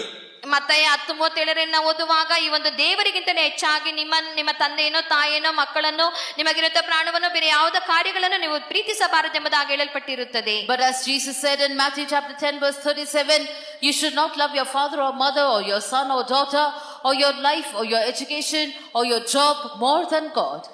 அதுபோல தேவ ஊழியர்களை பொறுத்தவரையிலும் அவர்கள் எல்லாரையும் வெறுத்து விட வேண்டும். தகப்பனை தாயை மற்ற உடன்படுந்தவர்களை மற்ற எல்லாரையும் அவர்கள் வெறுக்க வேண்டும். ಸೇವಕರನ್ನು ಕುರಿತಾಗಿ ಹೇಳುವಾಗ ಅವರ ತಂದೆ ತಾಯಿಯನ್ನು ಬೇರೆ ಎಲ್ಲ ಕಾರ್ಯಗಳನ್ನು ಅವರು ಹಗೆ ಮಾಡುವವರಾಗಿ ದ್ವೇಷಿಸುವವರಾಗಿ ಕಾಣಲ್ಪಡಬೇಕು. The servants of God at the same time should hate their father and mother, their siblings and all their other relations. லூக்கா 14ஆம் அதிகாரத்தில் இதையும் இயேசுதான் சொல்லி இருக்கிறார். ಲೂಕಾ 14ನೇ ಅಧ್ಯಾಯದಲ್ಲಿ ಇದನ್ನು ಯೇಸುವೇ ಹೇಳಿರುತ್ತಾನೆ. This also is mentioned by Jesus himself in Luke Gospel chapter 14. அப்ப இந்த உலகத்துள்ள எல்லாவற்றை பார்க்கலாம், இந்த உலகத்துள்ள எல்லா உறவுகளை பார்க்கலாம், சொந்த ஜீவனை பார்க்கலாம், நாம் என்றைக்கு தேவனிடத்தில் அதிகமாய் அன்பு கூறுகிறோமோ அன்றைக்கு இயேசு நம்மை பார்த்து மை டார்லிங் என்று அழைப்பார். ನಾವು ಈ ಲೋಕದಲ್ಲಿರುವಂತ ಎಲ್ಲಾ ಕಾರ್ಯಗಳನ್ನು ಸ್ವಂತ ಪ್ರಾಣದ ಮೇಲೆ ನಾವು ಹಾಗೆ ಮಾಡುವುದರಾಗಿ ಯೇಸುವನ್ನು ಮಾತ್ರವೇ ನಾವು ಪ್ರೀತಿಸುವವರಾಗಿರುತ್ತೇವೋ ಆಗ ಮಾತ್ರವೇ ಆತನ ನಮ್ಮನ್ನು ನೋಡಿ ನನ್ನ ಪ್ರಿಯಳೇ ಎಂಬುದಾಗಿ ಆತ ನಮ್ಮನ್ನು ಕರೆಯುತ್ತಾನೆ. The day that we love our own love Jesus more than all other things in this world, more than all other relations in this world, more than our own life, he will look at us and call us my darling. தேவன் நம்மிடத்தில் என்ன எதிர்பார்க்கிறார்? ದೇವರು ನಮ್ಮ ಬಳಿ ಏನನ್ನು ಎದುರು ನೋಡುತ್ತಾನೆ? What does God expect from us? அவரிடத்தில் மாத்திரம் பேச வேண்டும், அவரிடத்தில் அதிக நேரம் செலவழிக்க வேண்டும். ಆತನ ಬಳಿ ಮಾತ್ರವೇ ಮಾತನಾಡಬೇಕು, ಆತನ ಬಳಿ ಮಾತ್ರವೇ ಸಮಯವನ್ನು ನಾವು ವೆಚ್ಚ ಮಾಡಬೇಕೆಂಬುದಾಗಿ. That we should speak to him alone, that we should spend much time with him. இன்றைக்கு குடும்ப வாழ்க்கையில எழுத்தின்படியாக ஒரு விவாக வாழ்க்கையில கணவனுக்கும் மனைவிக்கும் பிரச்சனைகள் வர காரணம் என்ன? ಈ ದಿನಗಳಲ್ಲಿ ಕುಟುಂಬ ಜೀವಿತದಲ್ಲಿ ಗಂಡ ಹೆಂಡತಿಯರ ಮಧ್ಯದಲ್ಲಿ ಸಮಸ್ಯೆಗಳು ಬರುವುದಕ್ಕೆ ಕಾರಣವೇನು? In these days, what is the reason for troubles to crop up between a husband and wife in the marital life? என்னுடைய அனுபவத்திலே பல குடும்பங்கள் பிரச்சனைக்காக எனக்கு முன்பாக வந்திருக்கிறது. ನನ್ನ ಜೀವಿತದಲ್ಲಿ ಹಲವು ಕುಟುಂಬಗಳು ಸಮಸ್ಯೆಗಳಿಗಾಗಿ ನನ್ನ ಬಳಿಗೆ ಬಂದಿರುತ್ತಾರೆ. In my experience, many families have come with problems unto me. அப்ப அவங்க கொண்டு வந்த பிரச்சனை என்னன்னு சொன்னால், கணவனோ மனைவியோ கணவன் மனைவியிடத்தில் அதிகம் பேசாமல் அல்லது மனைவி கணவன் அதிகம் பேசாமல் வேற யாரிடத்திலாவது போன்ல அதிகம் பேசிட்டு இருக்காங்க. ಅವರ ತಂದಂತ ಮುಖ್ಯವಾದ ಸಮಸ್ಯೆಗೆ ಕಾರಣವೇನೆಂದರೆ ಗಂಡನೋ ಹೆಂಡತಿಯೋ ಹೆಂಡತಿಯೋ ಗಂಡನೋ ಈ ರೀತಿಯಾಗಿ ಒಬ್ಬರಿಗೊಬ್ಬರು ಮಾತನಾಡದಂತೆ ಫೋನಿನಲ್ಲಿ ಹೆಚ್ಚಾದ ಸಮಯವನ್ನು ಬೇರೆಯವರ ಬಳಿ ಅವರು ಕಳೆಯುವರಾಗಿರುತ್ತಾರೆ. The main problem they mention is that the husband and wife don't speak much with each other, but they speak with others too much on the phone. இன்னும் சில குடும்பங்கள் பிரிந்து போக காரணம் கணவனோ மனைவியோ, விசேஷமாய் மனைவி கணவனை விட்டு தாய் வீட்டுக்கு தகப்பன் வீட்டுக்கு அடிக்கடி போவது, அடிக்கடி போய் எங்க மாத கணக்கா வருட கணக்காய் தங்குவது கணவனை விட்டு. ಈ ರೀತಿಯಾಗಿ ಇನ್ನು ಕೆಲವು ಕುಟುಂಬಗಳಲ್ಲಿ ಕಾಣಲ್ಪಡುತ್ತ ಸಮಸ್ಯೆ ಎಂದರೆ ಹೆಂಡತಿಯಾದವಳು ತನ್ನ ಗಂಡನ ಮನೆಯನ್ನು ಬಿಟ್ಟು ತಂದೆ ಮನೆ ತಾಯಿ ಮನೆಗೆ ಹೋಗಿ ಹಲವು ತಿಂಗಳುಗಳ ಕಾಲ ವರ್ಷಗಳ ಕಾಲ ಮನೆಯಲ್ಲೇ ಇರುವವಳಾಗಿರುತ್ತಾಳೆ. Another major problem in other families for the separation of families is that the wife will leave her husband and go and spend months and years in her mother's house. எழுத்தின்படியான உலக வாழ்க்கைக்கு பிரமாணம் என்னவென்றால், ஆதியாகமத்திலே பிதா சொல்லுகிறார், கர்த்தர் சொல்லுகிறார், தகப்பனையும் தாயையும் விட்டு மனைவியோடு இசைந்திருப்பான், அவர்கள் இருவரும் ஒரே மாம்சமாய் இருப்பார்கள். ಹಳೆಯಂಬಡಿಕೆ ಕಾಲದಲ್ಲಿ ಹೇಳಲ್ಪಡುವಂತ ಕಾರ್ಯವೆಂದರೆ ತಂದೆ ತಾಯಿಯನ್ನು ಬಿಟ್ಟು ತನ್ನ ಹೆಂಡತಿಗೆ ಒಂದಾಗಿ ಸೇರಿರುವರು, ಅವರು ಇಬ್ಬರು ಒಂದೇ ಶರೀರವಾಗಿರುತ್ತಾರೆ ಎಂಬುದಾಗಿ ಹೇಳಲ್ಪಟ್ಟಿರುತ್ತದೆ. The proof for a family life in the Old Testament is God says that a man shall leave his father and his mother and shall cleave unto his wife and they shall be one flesh. அதை மத்தேயு 19ஆம் அதிகாரம் என்று நினைக்கிறேன், அங்கே இயேசு சொல்லுகிறார், இயேசு இந்த வார்த்தையை சொல்லுகிறார், தகப்பனையும் தாயையும் விட்டு மனைவியோடு இசைந்திருப்பான், அவர்கள் இருவரும் ஒரே மாம்சமாய் இருப்பார்கள். ಇಲ್ಲಿ ಮತ್ತೆ 19ನೇ ಅಧ್ಯಾಯದಲ್ಲಿ ಯೇಸು ಹೇಳುವಂತ ಸಮಯದಲ್ಲಿ ಅವರು ತಂದೆ ತಾಯಿಯನ್ನು ಬಿಟ್ಟು ಅವರು ಇಬ್ಬರು ಒಂದಾಗಿ ಕಾಣಲ್ಪಡುತ್ತಾರೆ, ಕರ್ತನೆ ಒಂದೇ ಶರೀರವಾಗಿರುತ್ತಾರೆ ಎಂಬುದಾಗಿ ಹೇಳುವುದನ್ನು ಕುರಿತಾಗಿ ನಾವು ಓದುತ್ತೇವೆ. In Matthew's Gospel chapter 19 verse 5 also Jesus says that it is said that a man shall leave his father and mother and shall cleave to his wife and they shall be one flesh. ஆதியாகமத்திலே சொல்வது பிதாவாகிய தேவன். ಆದಿಕಾಂಡದಲ್ಲಿ ಹೇಳುವುದು ತಂದೆಯಾದ ದೇವರು. In Genesis, God the Father mentioned this. ஆதாமை குறித்து அப்படி சொன்னார். ಆದಾಮನನ್ನು ಕುರಿತಾಗಿ ಆ ರೀತಿಯಾಗಿ ಹೇಳುತ್ತಾರೆ. He said this about Adam. மத்தேயுல சொன்னது இயேசு. ಮತ್ತಾಯದಲ್ಲಿ ಹೇಳಿದ್ದು ಯೇಸು.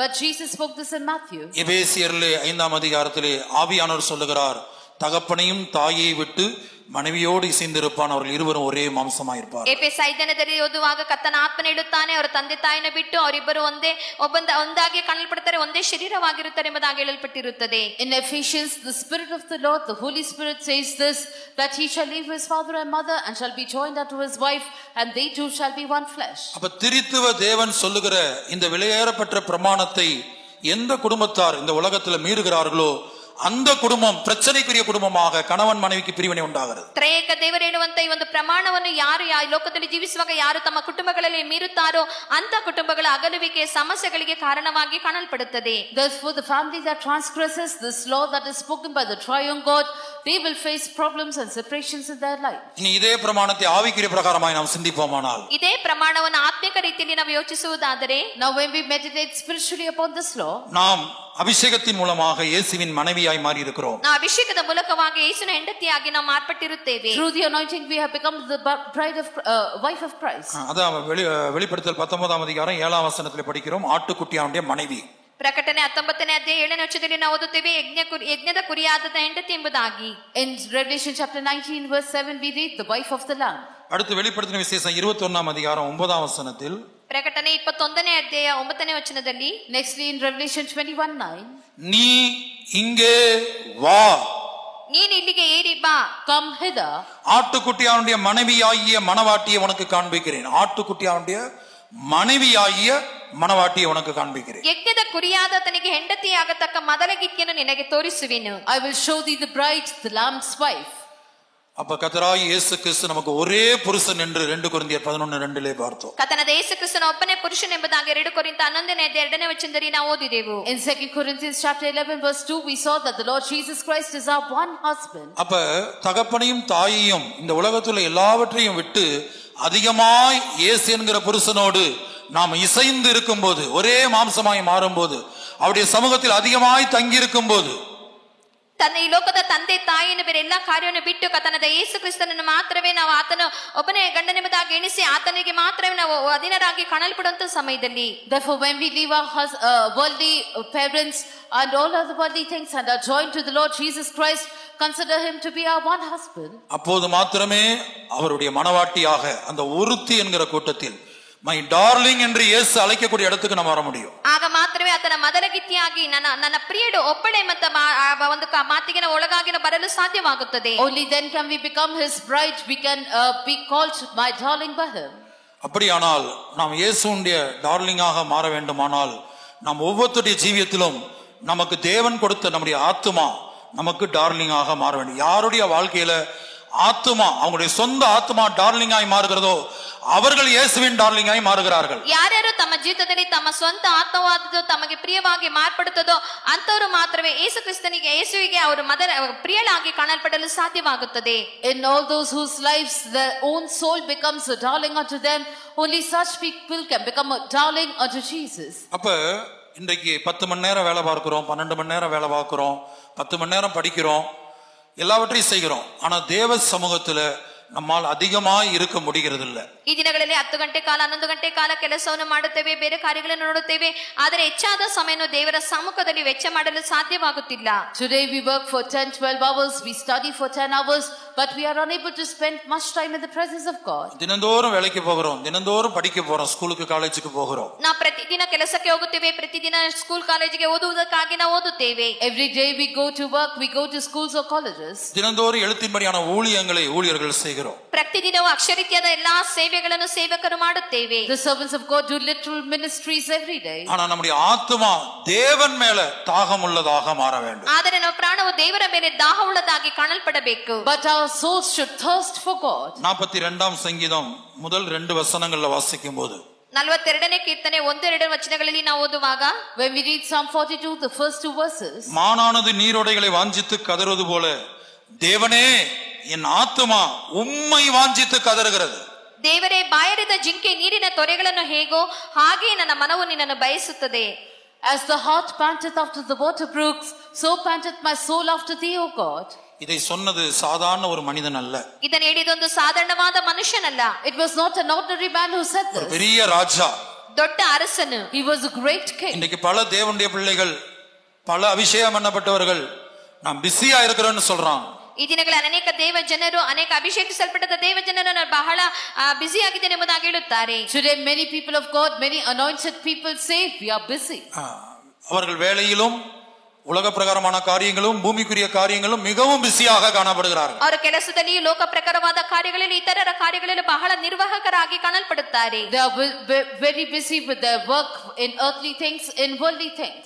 பிஸி என்றாலே being under Satan's yoke, BUSY, being under Satan's yoke. The explanation or the full form of busy is being under Satan's yoke. ಇದು ಬಹಳವಾದ ನಿರ್ವಾಹಕರೆಂಬುದಾಗಿ ಹೇಳುತ್ತ ಸಮಯದಲ್ಲಿ ಅನೇಕರನ್ನ ಸೈತಾನ ನೊಗಗಳಲ್ಲಿ ಕಾಣಲ್ಪಡುವರೆಂಬುದಾಗಿ ಹೇಳಲ್ಪಟ್ಟಿರುತ್ತದೆ. இந்த கடைசி காலத்தில் தேவ சமூகத்தில் இருக்க முடியாத அளவுக்கு நாம் பிஸியாக இருக்கிறோம் என்றால் சாத்தானுடைய நுகத்தின் கீழ் கட்டப்பட்டவர்களாக இருக்கிறோம். ಈ ದಿನಗಳಲ್ಲಿ ಹೆಚ್ಚಾದ ಸಮಯವನ್ನು ದೇವರ ಸಮ್ಮುಖದಲ್ಲಿ ವೆಚ್ಚ ಮಾಡಲು ಸಾಧ್ಯವಿಲ್ಲ ಎಂಬುದಾಗಿ ಹೇಳುವಾಗ ನಾವು ಸೈತಾನ ನೊಗದ ಕೆಳಗೆ ಕಾಣಲ್ಪಡುತ್ತದೆ ಎಂಬುದಾಗಿ ಅರ್ಥವಾಗಿರುತ್ತದೆ. If in these days we are very busy, being unable to spend time in the presence of God, it means that we are under Satan's yoke. ஒரு பெரிய ராஜா சொல்லுகிறான், மானானது நீரோடைகளை வாஞ்சித்து கதறுவது போல என் தேவனே என் ஆத்துமா உம்மை வாஞ்சித்து கதறுகிறது. ಒಬ್ಬ ದೊಡ್ಡ ಅರಸನು ಹೇಳುತ್ತಾನೆ, ದೇವರೇ ಬಾಯರಿದ ಜಿಂಕೆ ನೀರಿನ ತೊರೆಗಳನ್ನು ಹೇಗೋ ಹಾಗೆ ನನ್ನ ಮನವು ನಿನ್ನನ್ನು ಬಯಸುತ್ತದೆ ಎಂಬುದಾಗಿ ಹೇಳುತ್ತಾನೆ. A great king says, as the heart panteth after the water brooks, so thirsteth my soul after thee, O Lord. இரண்டாம் வசனத்தில் என் ஆத்துமா தேவன் மேல், ஜீவனுள்ள தேவன் மேலேயே தாகமாக இருக்கிறது. ಎರಡನೇ ವಾಕ್ಯದಲ್ಲಿ ನಾವು ಓದುವಾಗ ನನ್ನ ಮನಸ್ಸು ದೇವರಿಗಾಗಿ, ಚೈತನ್ಯ ಸ್ವರೂಪನಾದ ದೇವರಿಗಾಗಿ ಹಾರೈಸುತ್ತದೆ ಎಂಬುದಾಗಿ ಓದುತ್ತೇವೆ. In verse 2 he says, my soul thirsteth for God, for the living God. ஆத்துமாவுக்கு மண்ணின் மேல் தாகம் இல்ல. மற்றொரு இடத்துல சங்கீதக்காரன் சொல்லுகிறார், என் ஆத்துமா மண்ணின் மேல் ஒட்டி கொண்டிருக்கிறது. ನನ್ನ ಪ್ರಾಣವು ಮಣ್ಣಿನಲ್ಲಿ ಒದಗಿದೆ ಎಂಬುದಾಗಿ ಕೀರ್ತನೆಗಾರನು ಹೇಳುತ್ತಾನೆ. The soul has no thirst for the dust, but in another place the psalmist says, my soul cleaveth to the dust. அநேகருடைய ஆத்துமா இந்த மண்ணுக்குரிய பூமிக்குரிய காரியங்கள் மேல் ஒட்டி கொண்டிருக்கிறது. ಅನೇಕ ಪ್ರಾಣವು ಮಣ್ಣಿನ ಮೇಲೆ ಭೌಮಿಕ ಕಾರ್ಯಗಳ ಮೇಲೆ ಅಂಟಿಕೊಂಡದಾಗಿರುತ್ತದೆ. The souls of many people are cleaving unto this worldly things, unto the dust. ஆனா தாவீது சொல்லுகிறார், ஒரு ராஜா சொல்லுகிறார், என் ஆத்துமா தேவன் மேல், ஜீவனுள்ள தேவன் மேலேயே தாகமாயிருக்கிறது. நான் எப்பொழுது தேவனுடைய சந்நிதியில் வந்து நிற்பேன். ಆದರೆ ಒಬ್ಬ ಅರಸನು ದೇವರ ಮನುಷ್ಯನು ಹೇಳುತ್ತಾನೆ, ನನ್ನ ಮನವು ದೇವರಿಗಾಗಿ, ಚೈತನ್ಯ ಸ್ವರೂಪನಾದ ದೇವರಿಗಾಗಿ ಹಾರೈಸುತ್ತದೆ. ನಾನು ಯಾವಾಗ ಹೋಗಿ ದೇವರ ಸನ್ನಿಧಿಯಲ್ಲಿ ಸೇರುವೆನೋ. But David, a great king says, my soul thirsteth for God, for the living God. When shall I come and appear before God? இயேசுவின் ரகசிய வருகையிலே எடுத்துக்கொள்ளப்பட மிக முக்கியமான தகுதி, மனவாட்டியாய் மாற மிக முக்கியமான தகுதி லூக்கா 21:36 இயேசு சொல்லுகிறார், மனுஷகுமாரனுக்கு முன்பாக நிற்க பாத்திரவான்களாய் எண்ணப்படுவதற்கு எப்போதும் ஜெபம் பண்ணி விழித்திருங்கள்.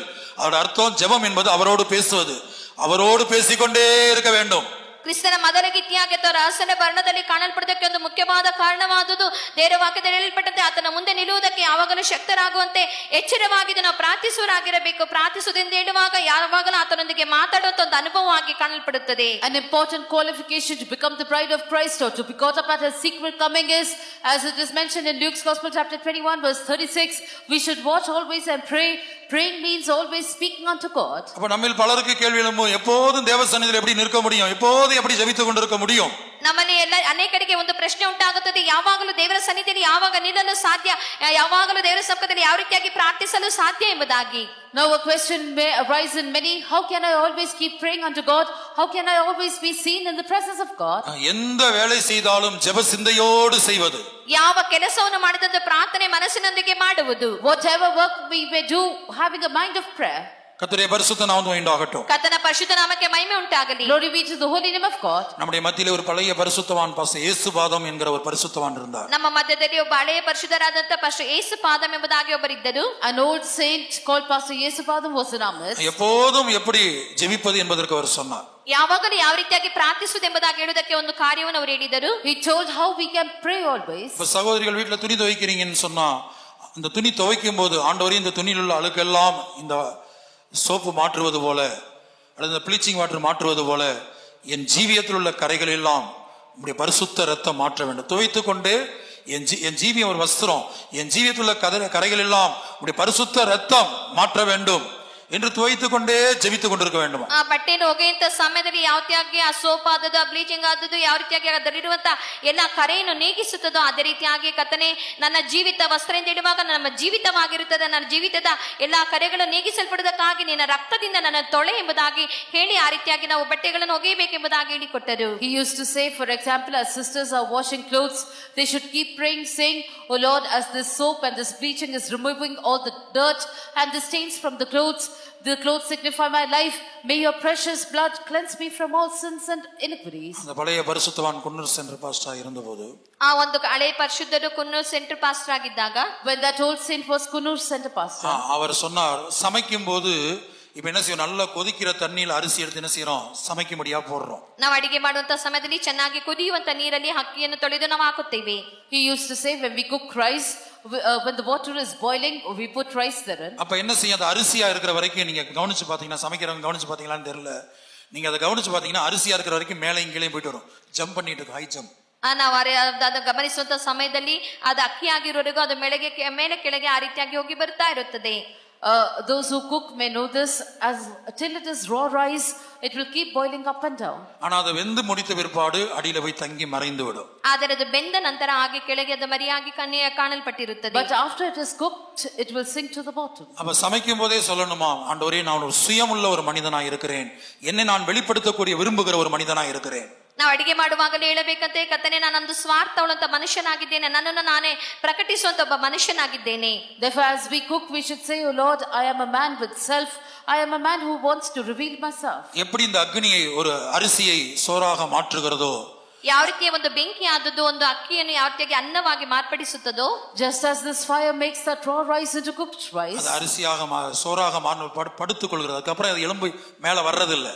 ಅದನ್ನು ಅನ್ನವಾದ ನಂತರ ಅದು ಹಾಗೆ ಕೆಳಗೆ ಆ ರೀತಿಯಾಗಿ ಇರುತ್ತದೆ, ಅದು ಮೇಲಕ್ಕೆ ಪುನಃ ಬರುವುದಿಲ್ಲ. The cooked rice just lies at the bottom, it does not rise up again. அதுபோல நீங்க டிராவல் பண்ணி போகும்போது ஜெபித்துக் கொண்டே போகலாம் என்று அவர் சொன்னார். ಅದೇ ರೀತಿಯಾಗಿ ನೀವು ಪ್ರಯಾಣಿಸುವಾಗ ಪ್ರಾರ್ಥಿಸುತ್ತಲೇ ಹೋಗಬಹುದೆಂಬುದಾಗಿ ಅವರು ಹೇಳಿದರು. He also used to say that as you travel, you can pray. இப்படியாக எப்போதும் ஜெபிப்பது எப்படி, ஒருவேளை நம்ம படுத்து தூங்கும் போது, அது பாஸ்டர் லாசரஸ் அவர்கள் சொல்லி கொடுத்திருக்கிறார். ನಾವು ಮಲಗಿ ನಿದ್ರಿಸುವಾಗ ಯಾವ ರೀತಿಯಾಗಿ ಪ್ರಾರ್ಥಿಸಬೇಕೆಂಬುದಾಗಿ ಪಾಸ್ಟರ್ ಲಾಜರಸ್ ಅವರು ಹೇಳಿಕೊಟ್ಟಿರುತ್ತಾರೆ. Pastor Lazarus has told how we can pray when we are lying down. ஒரு தேவனுடைய பிள்ளை படுத்து தூங்க கூடாது, தூங்கி படுக்க வேண்டும். ಒಂದು ದೇವರ ಮಗುವಾದದ್ದು ಮಲಗಿ ನಿದ್ರಿಸಬಾರದು, ನಿದ್ರಿಸಿ ಹಾಗೆ ಮಲಗಿಕೊಳ್ಳಬೇಕು. A child of God should not lie down and sleep, he should sleep and lie down. படுத்து தூங்குவதற்கும் தூங்கி படுப்பதற்குள்ள வித்தியாசம் என்ன? ಮಲಗಿ ನಿದ್ರಿಸುವುದಕ್ಕೂ ನಿದ್ರೆ ಬರುವಾಗ ಮಲಗುವುದಕ್ಕೆ ಇರುವಂತ ವ್ಯತ್ಯಾಸವೇನು? What is the difference between lying down and sleeping, or sleeping and then lying down? சில வேளை பகல்லையோ இரவுலையோ தூக்கம் வராமலே நம்ம படுக்கையில படுத்துருவோம், ஆனா தூக்கம் வர ரொம்ப நேரம் ஆகும். ಕೆಲವು ಸಮಯದಲ್ಲಿ ಹಗಲಲ್ಲೋ ರಾತ್ರಿಯಲ್ಲೋ ನಿದ್ದೆ ಬರದಂತೆ ನಾವು ಹಾಗೆ ಮಲಗಿರುತ್ತೇವೆ, ನಿದ್ದೆ ಬರುವುದಕ್ಕೆ ಬಹಳ ಸಮಯ ಹಿಡಿಯುತ್ತದೆ. Sometimes during the daytime or at night we may lie down, but it will be a long time before we sleep. சில வேளை இரவெல்லாம் படுக்கையில படுத்தாலும் தூக்கமே வராதவங்க இருக்கிறாங்க. ಕೆಲವು ಸಮಯದಲ್ಲಿ ರಾತ್ರಿಯಲ್ಲಿ ಹಾಸಿಗೆಯಲ್ಲಿ ಮಲಗುವಾಗ ನಿದ್ರೆಯೇ ಬರದಂತ ಅನೇಕರಿದ್ದಾರೆ. There are many who sometimes when they lie down, they are not able to sleep the whole night. Pastor Lazarus அவர்கள் சொன்னார்கள், பாய் போட்டு ஜெபித்துக் கொண்டே இருக்க வேண்டும், நம்மையும் அறியாமல் அப்படியே தூங்கி விடுவோம். ಪಾಸ್ಟರ್ ಲಾಜರಸ್ ಅವರು ಹೇಳಿದರು, ನಾವು ಚಾಪೆಯನ್ನು ಹಾಕಿಕೊಂಡು ಹಾಗೆ ನಾವು ಪ್ರಾರ್ಥಿಸುತ್ತಾ ಇರಬೇಕು, ನಮಗೆ ತಿಳಿಯದೆ ಹಾಗೆ ನಾವು ನಿದ್ರೆ ಮಾಡಿ ಬಿಡುತ್ತೇವೆ ಎಂಬುದಾಗಿ. Pastor Lazarus used to say that we should put down a mat and we should keep praying. Without our knowledge itself, we'll sleep. அப்படி நம்ம படுத்து தூங்கும் போது ஆவிக்குரிய தரிசனங்கள், சொப்பனங்கள், வரப்போகிற சம்பவங்கள், உங்களுக்கு நடக்கக்கூடிய சம்பவங்கள் எல்லாவற்றையும் சொப்பனத்தில் அவர் காட்டி கொடுப்பார். ಆ ರೀತಿಯಾಗಿ ನಿದ್ರಿಸುವಾಗ ಬರುವಂತ ಕಾರ್ಯಗಳನ್ನು ಕುರಿತಾಗಿ, ನಮ್ಮನ್ನು ಕುರಿತಾಗಿ ಬರುವಂತ ಎಲ್ಲಾ ಕಾರ್ಯಗಳನ್ನು ಕುರಿತಾದ ಸ್ವಪ್ನಗಳನ್ನು, ದರ್ಶನಗಳನ್ನು ಕರ್ತ ನಮಗೆ ತಿಳಿಸಿಕೊಡುತ್ತಾನೆ. When we sleep in such a manner, then we'll have spiritual dreams and visions. The Lord will show us the things that will happen in the future. இதைத்தான் சூலமத்தி சொல்கிறாள், நான் படுத்து நித்திரை பண்ணினேன், என் இதயமோ விழித்திருந்தது, கதவை தட்டுகிற என் நேசரின் சத்தத்தை கேட்டேன். ಈಗ ಆದ್ದರಿಂದಲೇ ಶೂನ್ಯದಲ್ಲಿ ಹೇಳುತ್ತಾಳೆ, ಈಗ ನಾನು ಮಲಗಿ ನಿದ್ರಿಸಿದೆನು, ನನ್ನ ಹೃದಯವಾದದ ಎಚ್ಚರವಾಗಿತ್ತು, ಇದೋ ಮದನಿಂಗನು ತಟ್ಟುವಂತ ಬಾಗಿಲಿನ ಶಬ್ದವನ್ನು ಕೇಳುತ್ತೇನೆ ಎಂಬುದಾಗಿ ಹೇಳುತ್ತಾಳೆ. That is what the Shulamite woman says. I sleep but my heart waketh, I hear the voice of my beloved. பல தேவனுடைய பிள்ளைகளுக்கும் எப்போதும் ஜெபம் பண்ணி விழித்திருப்பது எப்படி என்பதை ஏற்றுக்கொள்ள முடிகிறதில்லை. ಹಲವು ದೇವರ ಮಕ್ಕಳಿಗೆ ಯಾವಾಗಲೂ ಎಚ್ಚರವಾಗಿದ್ದು ಪ್ರಾರ್ಥಿಸಬೇಕೆಂಬಂತ ಮಾತನ್ನು ಅಂಗೀಕರಿಸಿಕೊಳ್ಳಲು ಸಾಧ್ಯವಾಗುವುದಿಲ್ಲ. Many children of God are unable to accept how to watch and pray always. Pastor Joel அவர்கள் மரண படுக்கையில் இருக்கும்போது அவரோடு காணப்பட்டோம். ಪಾಸ್ಟರ್ ಜೋಯಲ್ ಅವರು ಮರಣದ ಹಾಸಿಗೆಯಲ್ಲಿರುವಾಗ ನಾವು ಅವರೊಂದಿಗೆ ಕಾಣಲ್ಪಟ್ಟಿದ್ದೆವು. When Pastor Joel was on his deathbed, I was with him. நேற்று மாலை பிரசங்கம் பண்ணினதான பாஸ்டரும் ನಿನ್ನೆ ದಿನ ಸಂಜೆ ಪ್ರಸಂಗ ಮಾಡಿದಂತ ಪಾಲಕರು, The pastor who I preached the previous evening, என்னை போன்ற சிலர் அவருடைய ரூம்லயே காணப்பட்டோம். ನನ್ನಂತ ಇನ್ನು ಅನೇಕರು ಅವರ ರೂಮ್ ನಲ್ಲಿ ನಾವು ಕಾಣಲ್ಪಟ್ಟಿದ್ದೆವು. and a few others like me were in his room. அந்த மரண படுக்கையில இருந்துதான் அவர் அந்த பாட்டை கட்டினார், தேவனே உம்மை நம்பினோர் மாண்டதில்லை. ಆ ಮರಣದ ಹಾಸಿಗೆಯಲ್ಲಿದ್ದಾಗೆ ಅವರು ಆ ಹಾಡನ್ನು ಅವರು ರಚಿಸಿದರು, ದೇವರೇ ನಿನ್ನನ್ನು ನಂಬಿದವರು ನಾಶವಾಗಿ ಹೋಗುವುದಿಲ್ಲ ಎಂಬುದಾಗಿ. It was upon his deathbed that he composed that song, O Lord, those who trust in you shall never be confounded. மரண படுக்கையில இருந்து பாட்டு பாடி கொண்டிருப்பார், மரண படுக்கையிலிருந்து ஜெபித்துக் கொண்டிருப்பார், மரண படுக்கையிலிருந்து போகிறவர்களுக்கு தீர்க்க தரிசனம் சொல்லுவார். ಮರಣದ ಹಾಸಿಗೆಯಲ್ಲಿದ್ದು ಅವರು ಪ್ರಾರ್ಥಿಸುತ್ತಿದ್ದರು, ಮರಣದ ಹಾಸಿಗೆಯಲ್ಲಿದ್ದು ಹಾಡುಗಳನ್ನು ರಚಿಸುತ್ತಿದ್ದರು, ಮರಣದ ಹಾಸಿಗೆಯಲ್ಲಿ ಇದ್ದುಕೊಂಡು ಅವರು ಹೋಗುವವರನ್ನು ಕುರಿತಾಗಿ ಪ್ರವಾದನೆ ವಾಕ್ಯಗಳನ್ನು ಹೇಳುತ್ತಿದ್ದರು. Being on his deathbed, he would compose songs, he would pray, and those who went to visit him, he would even prophesy for them. அப்ப எப்போதும் ஜெபிப்பது எப்படி என்று சொல்லும்போது அப்போஸ்தலர் 10ஆம் அதிகாரத்துல ಕೊರ್ನಲಿ என்கிற ஒரு புறஜாதி மனிதனை குறித்து படிக்கிறோம். ಅಪೊಸ್ತಲರ 10ನೇ ಅಧ್ಯಾಯದಲ್ಲಿ ಯಾವ ರೀತಿಯಾಗಿ ಪ್ರಾರ್ಥಿಸಬೇಕೆಂಬುದಾಗಿ ಗುರುತಾಗಿ ಕೊರ್ನೆಲಿ ಎಂಬ ಒಬ್ಬ ಮನುಷ್ಯನನ್ನು ಕುರಿತಾಗಿ ನಾವು ಓದುತ್ತೇವೆ. When we speak of how to keep praying always, in Acts of the Apostles chapter 10, we see a man called Cornelius. முதல் 3 வசனங்களை படித்து பார்த்துக் கொள்ளுங்கள். இத்தாலியா பட்டாளத்திலே அவன் 100க்கு அதிபதியாக ஒரு பெரிய ஸ்தானத்திலே காணப்பட்டான். 10ನೇ ಅಧ್ಯಾಯ 1, 2, 3 ವಚನಗಳಲ್ಲಿ ನಾವು ಓದುವಾಗ ಇತಾಲಿಯ ಪಟಾಲಮೆನಿಸಿಕೊಳ್ಳುವಂತ ಒಂದು ಪಟಾಲಮಿನ ಶತಾಧಿಪತಿಯಾಗಿ ಅವನು ಕಾಣಲ್ಪಟ್ಟಿದ್ದನು. In the first verse it said that he was a centurion of the band called the Italian band. He had a great post. அவனுக்கு மெய்யான தேவன் யார் என்று தெரியாது. ಅವನಿಗೆ ನಿಜವಾದ ದೇವರು ಯಾರೆಂಬುದಾಗಿ ಗೊತ್ತಿಲ್ಲ. He did not know the true God. இப்படிப்பட்ட உபதேசம் அவனுக்கு இல்லை. ಇಂಥ ಉಪದೇಶವೂ ಅವನಿಗೆ ಇಲ್ಲ. He had no such doctrine. அபிஷேகம் இல்லை. ಅಭಿಷೇಕವಿಲ್ಲ. No anointing. ஞானஸ்நானம் இல்லை. ದೀಕ್ಷಾಸ್ನಾನವಿಲ್ಲ. No baptism. இவையெல்லாம் இல்லாமல் இருந்தும் தன் வீட்டார் அனைவரோடும் எப்போதும் ஜெபம் பண்ணி கொண்டிருந்தான் என்று வாசிக்கிறோம். ಇದೆಲ್ಲವೂ ಇಲ್ಲದೆ ಇದ್ದರೂ ಸಹ ತನ್ನ ಮನೆಯವರೆಲ್ಲರ ಸಹಿತವಾಗಿ ಪ್ರತಿದಿನವೂ ದೇವರಿಗೆ ಪ್ರಾರ್ಥನೆ ಮಾಡುತ್ತಿದ್ದನೆಂಬುದಾಗಿ ನಾವು ಓದುತ್ತೇವೆ. Though it is said that he had none of these things, it is said that he prayed always along with his household. ஆனால் இவை எல்லாவற்றையும் பெற்றிருக்கிற, அபிஷேகம் பெற்றிருக்கிற, ஞானஸ்நானம் பெற்றிருக்கிற, இப்படிப்பட்ட பிள்ளையப்பட்ட பரிசுத்தவான்களுடைய ஐக்கியம், உபதேசத்தை பெற்றிருக்கிற நாம், நமக்குள்ள கேள்வி வருகிறது, எப்போதும் எப்படி ஜெபிப்பது? ಆದರೆ ಎಲ್ಲವನ್ನು ಹೊಂದಿಕೊಂಡಂತ ಅಭಿಷೇಕವನ್ನು ಹೊಂದಿಕೊಂಡಂತ ಪರಿಶುದ್ಧತೆಯನ್ನು ಹೊಂದಿಕೊಂಡಂತ ಪ್ರತಿಯೊಬ್ಬರ ಜೊತೆಯಲ್ಲಿ ಕಾಣಲ್ಪಡುತ್ತ ಪ್ರಶ್ನೆ ಆದುದು ಯಾವ ರೀತಿಯಾಗಿ ಯಾವಾಗಲೂ ಪ್ರಾರ್ಥಿಸುತ್ತಾ ಎಚ್ಚರವಾಗಿರುವುದೆಂಬುದಾಗಿ. But we who have all these things, we who have been baptized, have the anointing, have the fellowship of the saints, we have a doubt, how can we keep praying always? நீங்கள் எந்த இடத்தில் இருந்தாலும், எந்த வேலையை செய்தாலும், படுத்தாலும் அல்லது பல்வேறு வேலைகளை செய்தாலும் ஜெப சிந்தையோடு ஜெபித்துக் கொண்டு ஆண்டவரோடு அந்த மனவாளனோடு ಉರವಾಡಿ ಕೊಂಡೇ ಇರಕ வேண்டும். ನೀವು ಯಾವ ಸ್ಥಳದಲ್ಲಿದ್ದರೂ ಯಾವುದೇ ಕೆಲಸವನ್ನು ಮಾಡುತ್ತಿದ್ದರೂ ಸಹ ಕರ್ತನ ದೇವರೊಂದಿಗೆ ಮಾತಾಡುವವರಾಗಿ, ಆತನ ಶಬ್ದವನ್ನು ಕೇಳುವವರಾಗಿ, ಆತನೊಂದಿಗೆ ಒಂದು ಐಕ್ಯತೆಯನ್ನು ಇಟ್ಟುಕೊಂಡವರಾಗಿ, ಆತನೊಂದಿಗೆ ಒಡನಾಟ ಮಾಡುವವರಾಗಿ ಕಾಣಲ್ಪಡಬೇಕು. Wherever you may be, whatever you may be doing, whether you are doing some work or you are lying down, you should always keep communing with the bridegroom. You should always keep having this mind of prayer. இப்ப எனக்கோ உங்கள யாராவது ஒருவருக்கோ யாருக்கு தங்களுடைய ஆத்துமா ஒரு டார்லிங்காக அவங்க என்றாங்களோ, அப்படி மாறுகிறதோ, அவங்களுக்குள்ள மட்டும்தான் இந்த ஜீவியம் சாத்தியம். ಇಲ್ಲಿ ನನಗೋ ನಿಮ್ಮಲ್ಲಿ ಯಾರಿಗಾದರೂ ಸಹ ತಮ್ಮ ಪ್ರಾಣವಾದುದು ಯಾರಿಗೊಂದು ಪ್ರಿಯವಾಗಿ ಮಾರ್ಪಡುತ್ತದೋ ಅಂತವರು ಮಾತ್ರವೇ ಇಂಥ ಒಂದು ಜೀವಿತವನ್ನು ಮಾಡಲು ಸಾಧ್ಯವಾಗುತ್ತದೆ. Whether it be me or you, to whomever their soul becomes a darling, such a life is possible only for them. நான் மறுபடியும் சொல்லுகிறேன், இதுவரை சொல்லப்பட்ட சத்தியங்களுடைய சுருக்கம் என்னவென்றால், ಪುನಃ ನಾನು ಹೇಳುತ್ತೇನೆ, ಇದುವರೆಗೂ ಹೇಳಲ್ಪಟ್ಟ ಸತ್ಯದ ಒಂದು ಸಂಕ್ಷಿಪ್ತತೆ ಏನೆಂದರೆ, once again I tell the summary of all the truths that were told till now. தேவன் மனிதனை ஆவி ஆத்தும சரீரம் உடையவனாய் படைத்திருக்கிறார். ದೇವರು ಮನುಷ್ಯನನ್ನು ಆತ್ಮ ಪ್ರಾಣ ಶರೀರ ಉಳ್ಳವನಾಗಿ ಮಾರ್ಪಡಿಸಿದ್ದಾನೆ. God has formed man with spirit, soul and body. நம்முடைய சரீரத்தை நம்முடைய கண்களால் நாம் பார்க்க முடியும். ನಮ್ಮ ಶರೀರವನ್ನು ನಮ್ಮ ಕಣ್ಣುಗಳಿಂದ ನೋಡಲು ಸಾಧ್ಯ. We can see our body with our eyes. ஆனால் கண்களால் காணக்கூடிய எல்லாம் அனித்தியம். ಆದರೆ ಕಣ್ಣಿನಿಂದ ನೋಡುವಂತ ಎಲ್ಲ ಕಾರ್ಯಗಳು ಅನಿತ್ಯವಾಗಿವೆ. But all that is visible is temporal. நமக்குள்ளே ஒரு வெளியேறப்பட்ட ஆத்மாவை வைத்திருக்கிறார். ನಮ್ಮಲ್ಲಿ ಒಂದು ಅಮೂಲ್ಯವಾದಂತ ಪ್ರಾಣವನ್ನು ಇಟ್ಟಿದ್ದಾನೆ. He has kept a precious soul within us. அது தேவனுடைய சுவாசத்தினால் உண்டானது, தேவனுடைய சொந்த சுவாசத்தினால் உண்டானது. ಅದು ದೇವರ ಸ್ವಂತ ಶ್ವಾಸದಿಂದ ಉಂಟಾದದ್ದು. It came into being by the own breath of God. அந்த ஆத்மாவை நம்முடைய மாம்ச கண்களால் பார்க்க முடியாது, அதுதான் நித்தியமாய் இருக்கிறது. ಆ ಒಂದು ಆತ್ಮವನ್ನು ನಮ್ಮ ಶರೀರದ ಕಣ್ಣುಗಳಿಂದ ನೋಡಲು ಸಾಧ್ಯವಿಲ್ಲ, ಅದು ನಿತ್ಯವಾಗಿರುತ್ತದೆ. We cannot see that soul with our bodily eyes. It is eternal. யார் ஆத்மாவை குறித்து கவலைப்படுகிறார்களோ, ಯಾರು ಆತ್ಮನ ಕುರಿತಾಗಿ ಚಿಂತಿಸುತ್ತಾರೋ, those who are careful about their souls, அவர்கள் தாவீது சொன்னது போல, என் ஆத்மா தேவன் மேல் ಜೀವನುಳ್ಳ ದೇವನ ಮೇಲೆಯೇ ತಾಗಮಾಗಿರುತ್ತದೆ. ಅಂತವರು ದಾವೀದನು ಹೇಳುವ ಪ್ರಕಾರವಾಗಿ ನನ್ನ ಆತ್ಮವಾದುದು ದೇವರ ಮೇಲೆ, ಚೈತನ್ಯ ಸ್ವರೂಪನಾದ ದೇವರ ಮೇಲೆ ಭರವಸೆಯುಳ್ಳದಾಗಿದೆ ಎಂಬುದಾಗಿ ಹೇಳುತ್ತಾನೆ. As David said, they will also say, my soul thirsteth for God, for the living God. இனி ஏசாயா 26ஆம் அதிகாரத்தில் ಏಷಯ 26ನೇ ಅಧ್ಯಾಯ, Now in Isaiah chapter 26, 8-9 வசனங்களிலே 8-9 ವಚನಗಳಲ್ಲಿ, in verses 8 and 9, கர்த்தாவே உம்முடைய நியாய தீர்ப்புகளின் வழியிலே உமக்கு காத்திருக்கிறோம். ಕರ್ತನೇ ನಿನ್ನ ನ್ಯಾಯ ಕಾರ್ಯಗಳು ತೋರತಕ್ಕ ಮಾರ್ಗದಲ್ಲಿ ನಿನ್ನನ್ನು ಕಾದುಕೊಂಡಿದ್ದೇವೆ. O Lord, we have waited for thee in the paths of thy judgment. கவனமா கேளுங்க. நான் யார் மனவாட்டியாய் மாற முடியும், யார் இயேசுவுக்கு டார்லிங்காய் மாற முடியும் என்பதை குறித்து சொல்லிக் கொண்டிருக்கிறேன். ಗಮನವಾಗಿ ಕೇಳಿರಿ. ಯಾರು ಯೇಸುವಿಗೆ ಮೊದಲಗಿತ್ತಿಯಾಗಿ ಮಾರ್ಪಡಲು ಸಾಧ್ಯ, ಆತನಿಗೆ ಪ್ರಿಯಳಾಗಿ ಮಾರ್ಪಡಲು ಸಾಧ್ಯ ಎಂಬುದಾಗಿ ನಾನು ಅದನ್ನು ಕುರಿತಾಗಿ ಹೇಳುತ್ತಿದ್ದೇನೆ. Listen carefully, I am telling about who can become the bride of Christ, who can become his darling. உமது நாமமும் உம்மை நினைக்கும் நினைவும், உமது நாமமும் உம்மை நினைக்கும் நினைவும் எங்கள் ஆத்தும வாஞ்சையாயிருக்கிறது. ನಿನ್ನ ನಾಮಸ್ಮರಣೆಯು ನಮ್ಮ ಆತ್ಮಕ್ಕೆ ಕೇವಲ ಇಷ್ಟವಾಗಿದೆ. The desire of our soul is to thy name and to the remembrance of thee. இப்ப இந்த கூட்டத்துல உட்கார்ந்து கொண்டிருக்கோம், நம்ம சரீரம் இங்க உட்கார்ந்து இருக்குது, பிரசன்ட் ஆயிருக்கு. ஆனா அதே வேளை நம்முடைய ஆத்துமா ஆப்சண்டா இருக்கு, பல இடங்கள்ல இருக்கும். வேற ஏதாவது நினைத்து கொண்டிருப்போம், வேற ஏதாவது பிரச்சனைகளை குறித்து நினைத்து கொண்டிருப்போம்.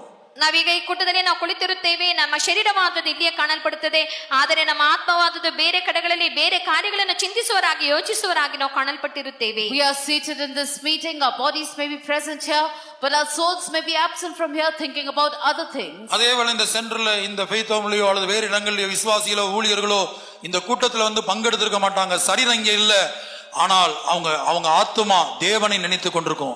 ஒருவேளை படுக்கையில இருந்தாலும் தேவனை நினைச்சுக்கிட்டே இருப்பாங்க. ಆದರೆ ಈ ಕೂಟದಲ್ಲಿ ಅನೇಕ ಸೇವಕರು ವಿಶ್ವಾಸಿಗಳು ಇರುವುದಿಲ್ಲ, ಬೇರೆ ಕಡೆಗಳಲ್ಲಿ ಅವರು ಕಾಣಲ್ಪಡುತ್ತಾರೆ. ಅವರ ಆತ್ಮವಾದುದು ಕರ್ತನನ್ನು ಕುರಿತಾಗಿ ಯೋಚಿಸುವರಾಗಿ ಅವರು ಕಾಣಲ್ಪಟ್ಟಿರುತ್ತಾರೆ. At the same time, there may be workers or believers who are not here present bodily in this meeting, physically in this meeting, but they may be thinking about God. Their souls may be thirsting for God. இந்த பூமிக்குரிய வாழ்க்கை தற்காலிகமான வாழ்க்கை.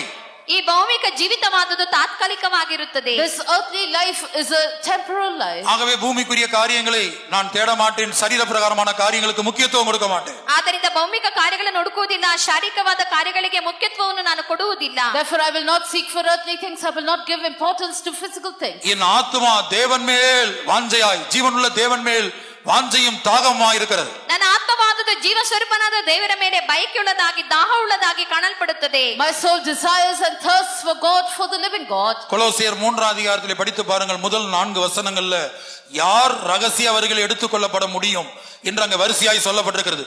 அந்த முதல் 4 வசனங்கள்ல ரகசிய வரிகளை யார் எடுத்துக்கொள்ளப்பட முடியும், அவருடைய தகுதி என்ன? ಕೊಲೊಸ್ಸೆ 3ನೇ ಅಧ್ಯಾಯ 1-4 ವಚನಗಳನ್ನು ಓದುವಾಗ ರಹಸ್ಯ ವರ್ಣದಲ್ಲಿ ಯಾರು ಕಾಣಲ್ಪಡಲು ಸಾಧ್ಯ, ಅವರ ಯೋಗ್ಯತೆಗಳು ಏನೆಂಬುದಾಗಿ ಹೇಳಲ್ಪಟ್ಟಿರುತ್ತದೆ. When we read Colossians chapter 3 verses 1-4, we can understand who can be caught up at the secret coming, what their worthiness is. அதுல முதல் காரியம் பூமியில் உள்ளவைகளை அல்ல.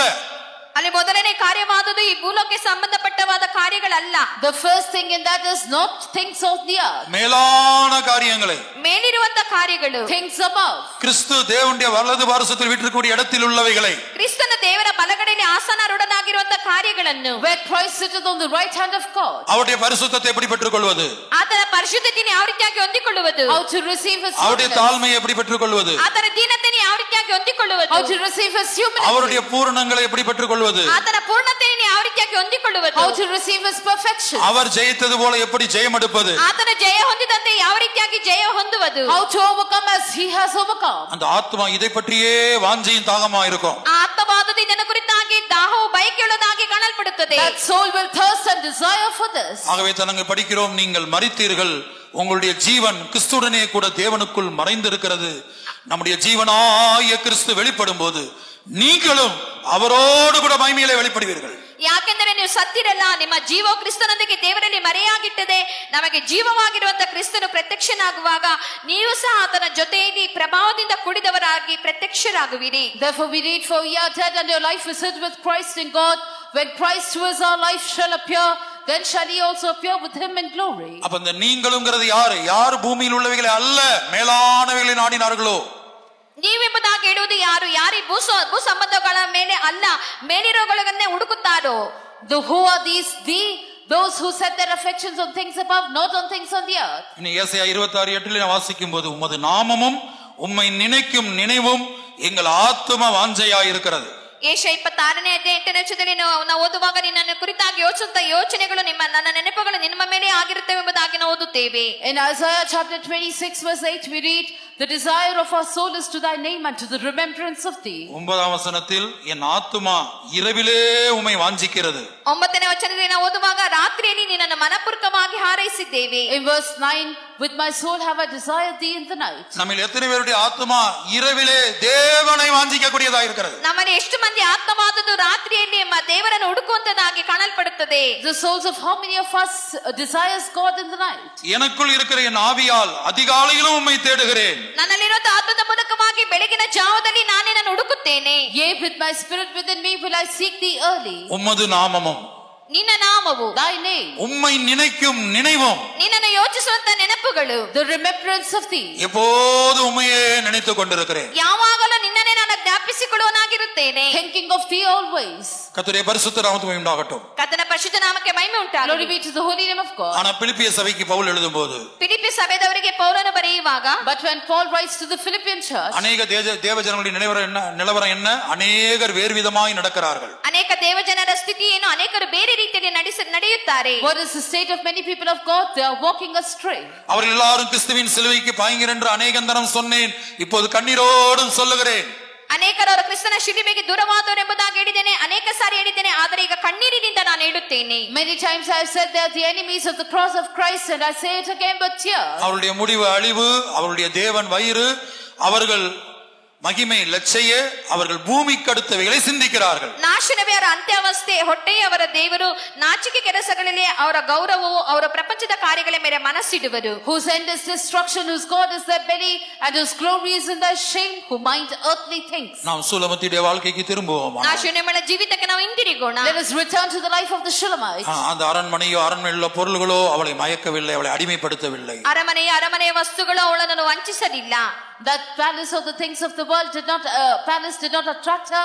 They did not deceive her. ஆனா அவளுடைய வாழ்க்கையில் வந்த தோல்வி, எருசலேமின் குமார்த்திகள் என்கிற சிநேகிதர்களோடு அதிகமாய் நேரம் செலவழித்தார். ಆದರೆ ಅವಳ ಜೀವಿತದ ಅಪಜಯವಾದುದು ಎರುಸಲೇಮಿನ ಸ್ತ್ರೀಯರೊಂದಿಗೆ ಬಹಳ ಸಮಯವನ್ನು ವೆಚ್ಚ ಮಾಡುವಳಾಗಿ ಕಾಣಲ್ಪಟ್ಟಿದ್ದಳು. But the defeat that happened in her life was that she made the daughters of Jerusalem her friends and started spending more time with them. அவ டார்லிங் என்கிறதான வார்த்தைக்கு கொடுக்கப்பட்ட அர்த்தம் வித்தவுட் ஃப்ரெண்ட்ஸ், வித்தவுட் கம்பேனியன், அதாவது சிநேகிதரே இல்லாமல், துணையே இல்லாமல் இருக்கிறதான ஒரு அனுபவம். தேவனே நமக்கு சிநேகிதனாய் மாற்றிக்கொள்வது, தேவன் ஒருவரை மாத்திரம் நமக்கு துணையாய் வைத்துக் கொள்வது. ಆ ಪ್ರಿಯಳೆಂಬಂತ ಮಾತಿಗೆ ಕೊಡಲ್ಪಟ್ಟಂತ ಅರ್ಥವೇನೆಂದರೆ, ಯಾವತ್ತದ ಸ್ನೇಹಿತರಿಲ್ಲದಂತ, ಯಾವತ್ತದ ಸಹಾಯಕರಿಲ್ಲದಂತ ಒಂದು ಸ್ಥಿತಿಯಾಗಿ ಕಾಣಲ್ಪಡುತ್ತದೆ. ದೇವರನ್ನು ಮಾತ್ರವೇ ನಮ್ಮ ಸ್ನೇಹಿತನಾಗಿ, ಕರ್ತನನ್ನೇ ನಮ್ಮ ಸಹಕಾರಿಯಾಗಿ ನಾವು ಇಟ್ಟುಕೊಳ್ಳುವಂತದ್ದಾಗಿರುತ್ತದೆ. The meaning of the term, my darling, is having no other friends or companions, having God alone as our friend and companion. இந்த சத்தியத்திலே வந்த பிற்பாடுதான் நம்ம ஒருவருக்கு ஒருவர் நமக்கு அறிமுகம். ಈ ಸತ್ಯದಲ್ಲಿ ಬಂದ ನಂತರವೇ ನಾವು ಒಬ್ಬರಿಗೊಬ್ಬರು ಪರಿಚಯವುಳ್ಳವರಾಗಿರುತ್ತೇವೆ. We came to know each other only after we came to this truth. விசுவாசிகள் ஊழியர்கள், ஊழியர்கள் ஊழியர்கள், விசுவாசிகள் விசுவாசிகள். ವಿಶ್ವಾಸಿಗಳು ಸೇವಕರು, ಸೇವಕರು ಸೇವಕರು, ಸೇವಕರು ವಿಶ್ವಾಸಿಗಳು. Believers and workers, workers and workers, believers and believers. ஆனால் நாம் இவர்களிடத்தில் தான் அதிகமான நேரங்களை செலவழிக்கிறோம், இவர்களோடு தான் அதிகமாய் பேசுகிறோம். ಇವರ ಬಳಿ ಹೆಚ್ಚಾದ ಸಮಯವನ್ನು ನಾವು ವೆಚ್ಚ ಮಾಡುತ್ತೇವೆ, ಅವರ ಬಳಿ ನಾವು ಹೆಚ್ಚಾಗಿ ಮಾತನಾಡುತ್ತೇವೆ. But it is with them that we spend more time, it is them that we speak more to. அப்ப நான் ஒரு இந்து குடும்பத்திலே பிறந்து வளர்ந்தவன். ಈಗ ನಾನು ಒಂದು ಹಿಂದೂ ಕುಟುಂಬದಲ್ಲಿ ಹುಟ್ಟಿ ಬೆಳೆದವನು. I am a person who was born and brought up in a Hindu தேவனை family. சந்தித்து ரட்சித்து இந்த அனுபவத்தில் கொண்டு வராவிட்டா எனக்கு உங்களை தெரியாது. ದೇವರನ್ನ ಸಂಧಿಸಿ ರಕ್ಷಣೆ ಅನುಭವಕ್ಕೆ ತರದೇ ಇದ್ದಿರುವುದಾದರೆ ನಿಮ್ಮನ್ನು ಕುರಿತಾಗಿ ನನಗೆ ಗೊತ್ತಿರಲಿಲ್ಲ. If God had not visited me and saved me and brought me to this fellowship, I would not have known you. அப்ப எல்லாம் தேவனால் உண்டானது. ಎಲ್ಲವೂ ದೇವರಿಂದಲೇ ಉಂಟಾದದ್ದು. Therefore everything is of God. நாம் தேவனை விட்டு தேவன் கொடுத்தவைகளை பிடித்துக் கொண்டிருக்கிறோம், தேவன் கொடுத்தவைகளிடத்தில் அதிக அன்பு கூர்ந்து கொண்டிருக்கிறோம். ನಾವು ದೇವರನ್ನು ಬಿಟ್ಟು ದೇವರು ನಮಗೆ ಕೊಟ್ಟಂತ ಕಾರ್ಯಗಳನ್ನೇ ಹೆಚ್ಚಾಗಿ ಹಿಡಿದುಕೊಂಡಿರುತ್ತೇವೆ, ಅವುಗಳನ್ನು ನಾವು ಪ್ರೀತಿಸುವವರಾಗಿರುತ್ತೇವೆ. We have left God and we are holding on to the things that God has given us. We love those things more. Pastor Samson அவர்கள் மரித்து போனார்கள் வேலூரில் வைத்து. ಪಾಸ್ಟರ್ ಸ್ಯಾಮ್ಸನ್ ಅವರು ವೇಲೂರಲ್ಲಿ ಅವರು ಮರಣಿಸಿದರು. Pastor Samson, who died at Vellore, அவர் கடைசியாய் மரிப்பதற்கு முன்பாக என்னிடத்திலே phone பேசும்போது, ಅವರು ಕೊನೆಯದಾಗಿ ಸಾಯುವುದಕ್ಕೆ ಮುಂಚಿತವಾಗಿ ಫೋನಲ್ಲಿ ನನ್ನ ಬಳಿ ಮಾತನಾಡುವಾಗ, before his death, when he lastly spoke to me on the phone, பல வருடங்கள் நாங்கள் ஒன்றா இருந்தோம், ஒன்றா ரசிக்கப்பட்டு ஒன்றா ஊழியத்துக்கு வந்தோம். எப்போது போன் பண்ணாலும் அவர் சொல்லக்கூடிய ஒரு வார்த்தை, இயேசுவுக்கு நான் வேணுமா வேண்டாமான்னு எனக்கு தெரியாது. ನಾನೇ ಅವರ ಒಂದಾಗಿ ನಾವು ಯಾವಾಗಲೂ ಕಾಣಲ್ಪಟ್ಟಿದ್ದೆವು. ಆದರೆ ಅವರು ಫೋನಲ್ಲಿ ಮಾತಾಡುವಂತ ಸಮಯದಲ್ಲಿ ಯೇಸುವಿಗೆ ನಾವು ಬೇಕಾ ಬೇಡವೆಂಬುದಾಗಿ ಯಾವ ರೀತಿಯಾಗಿ ಅದನ್ನು ಕುರಿತಾಗಿ ಅವರು ಹೇಳುವವರಾಗಿದ್ದರು. We were always seen together. We even came for the ministry together. Whenever he talked to me, he would say, I do not know whether Jesus wants me or not. எப்போது சொல்லுகிற வார்த்தை மரிக்கிறதுக்கு கடைசியா பேசின அந்த வேளையிலையும் சொன்ன வார்த்தை தான், ஒருவேளை இயேசு எனக்கு சாம்சன் வேண்டாம் அப்படின்னு ரிஜெக்ட் பண்ணிடலாம், ஆனா எனக்கு இயேசுவை வேணும். ಅವರು ಸಾಯುವುದಕ್ಕೆ ಮುಂಚಿತವಾಗಿ ಹೇಳಿದಂತ ಈ ಮಾತಾಗಿ ಕಾಣಲ್ಪಡುತ್ತದೆ. ಒಂದು ವೇಳೆ ಯೇಸು ನನ್ನ ನೋಡಿ ಸ್ಯಾಮ್ಸನ್ ನನಗೆ ಬೇಡ ಎಂಬುದಾಗಿ ಹೇಳಬಹುದು, ಆದರೆ ನನಗೆ ಯೇಸು ಬೇಕೆಂಬುದಾಗಿ ಹೇಳಿದರು.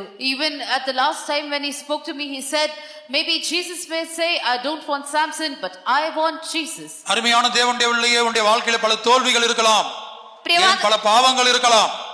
ಪ್ರಿಯವಾದ ದೇವರ ಮಗುವೆ, ಒಂದು ವೇಳೆ ನಿನ್ನ ಜೀವಿತದಲ್ಲಿ ಹಲವು ಅಪಜಯಗಳು, ಹಲವು ಪಾಪಗಳಿರಬಹುದು. Beloved child of God, you may have many failures and sins in your life. பல பிரச்சனைகள் இருக்கலாம், பல போராட்டங்கள் இருக்கலாம், ಹಲವು ಸಮಸ್ಯೆಗಳು, ಹಲವು ಹೋರಾಟಗಳಿರಬಹುದು. You may have many problems and afflictions. நீ எந்த நிலவரத்தில் இருந்தாலும் ஆத்மா தவிக்க வேண்டும், ஆண்டவரே எனக்கு நீர் வேணும், இயேசுவே எனக்கு நீர் வேண்டும்.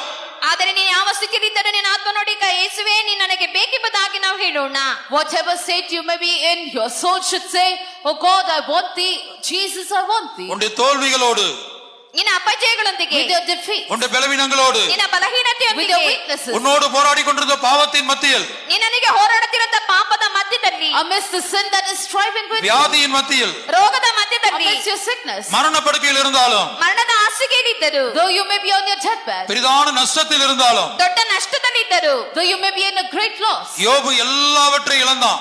ಯೋಬನ ಎಲ್ಲವನ್ನು ಕಳೆದುಕೊಂಡನು. Job lost everything. ஒரே நாள்ல எல்லாவற்றையும் இழந்தான். சொந்த பிள்ளைகள் எல்லாரும் இழந்தான். ಒಂದೇ ದಿನದಲ್ಲಿ ಸ್ವಂತ ಮಕ್ಕಳನ್ನು ಎಲ್ಲವನ್ನು ಅವನು ಕಳೆದುಕೊಂಡನು. In a single day he lost everything, even his own children. அடுத்து அவனுடைய சொந்த ஆரோக்கியத்தை இழந்தான். ನಂತರ ಸ್ವಂತ ಆರೋಗ್ಯವನ್ನು ಅವನು ಕೆಡಿಸಿಕೊಂಡನು. Next day he lost even his own health. அவனிடத்தில் நெருங்கி போக முடியாத அளவுக்கு துர்நாற்றம் வீசுகிறது. ಅವನ ಸಮೀಪಕ್ಕೆ ಹೋಗಲಾರದಂತೆ ದುರ್ವಾಸನೆಯಾದದ್ದು ಬೀಸಿತು.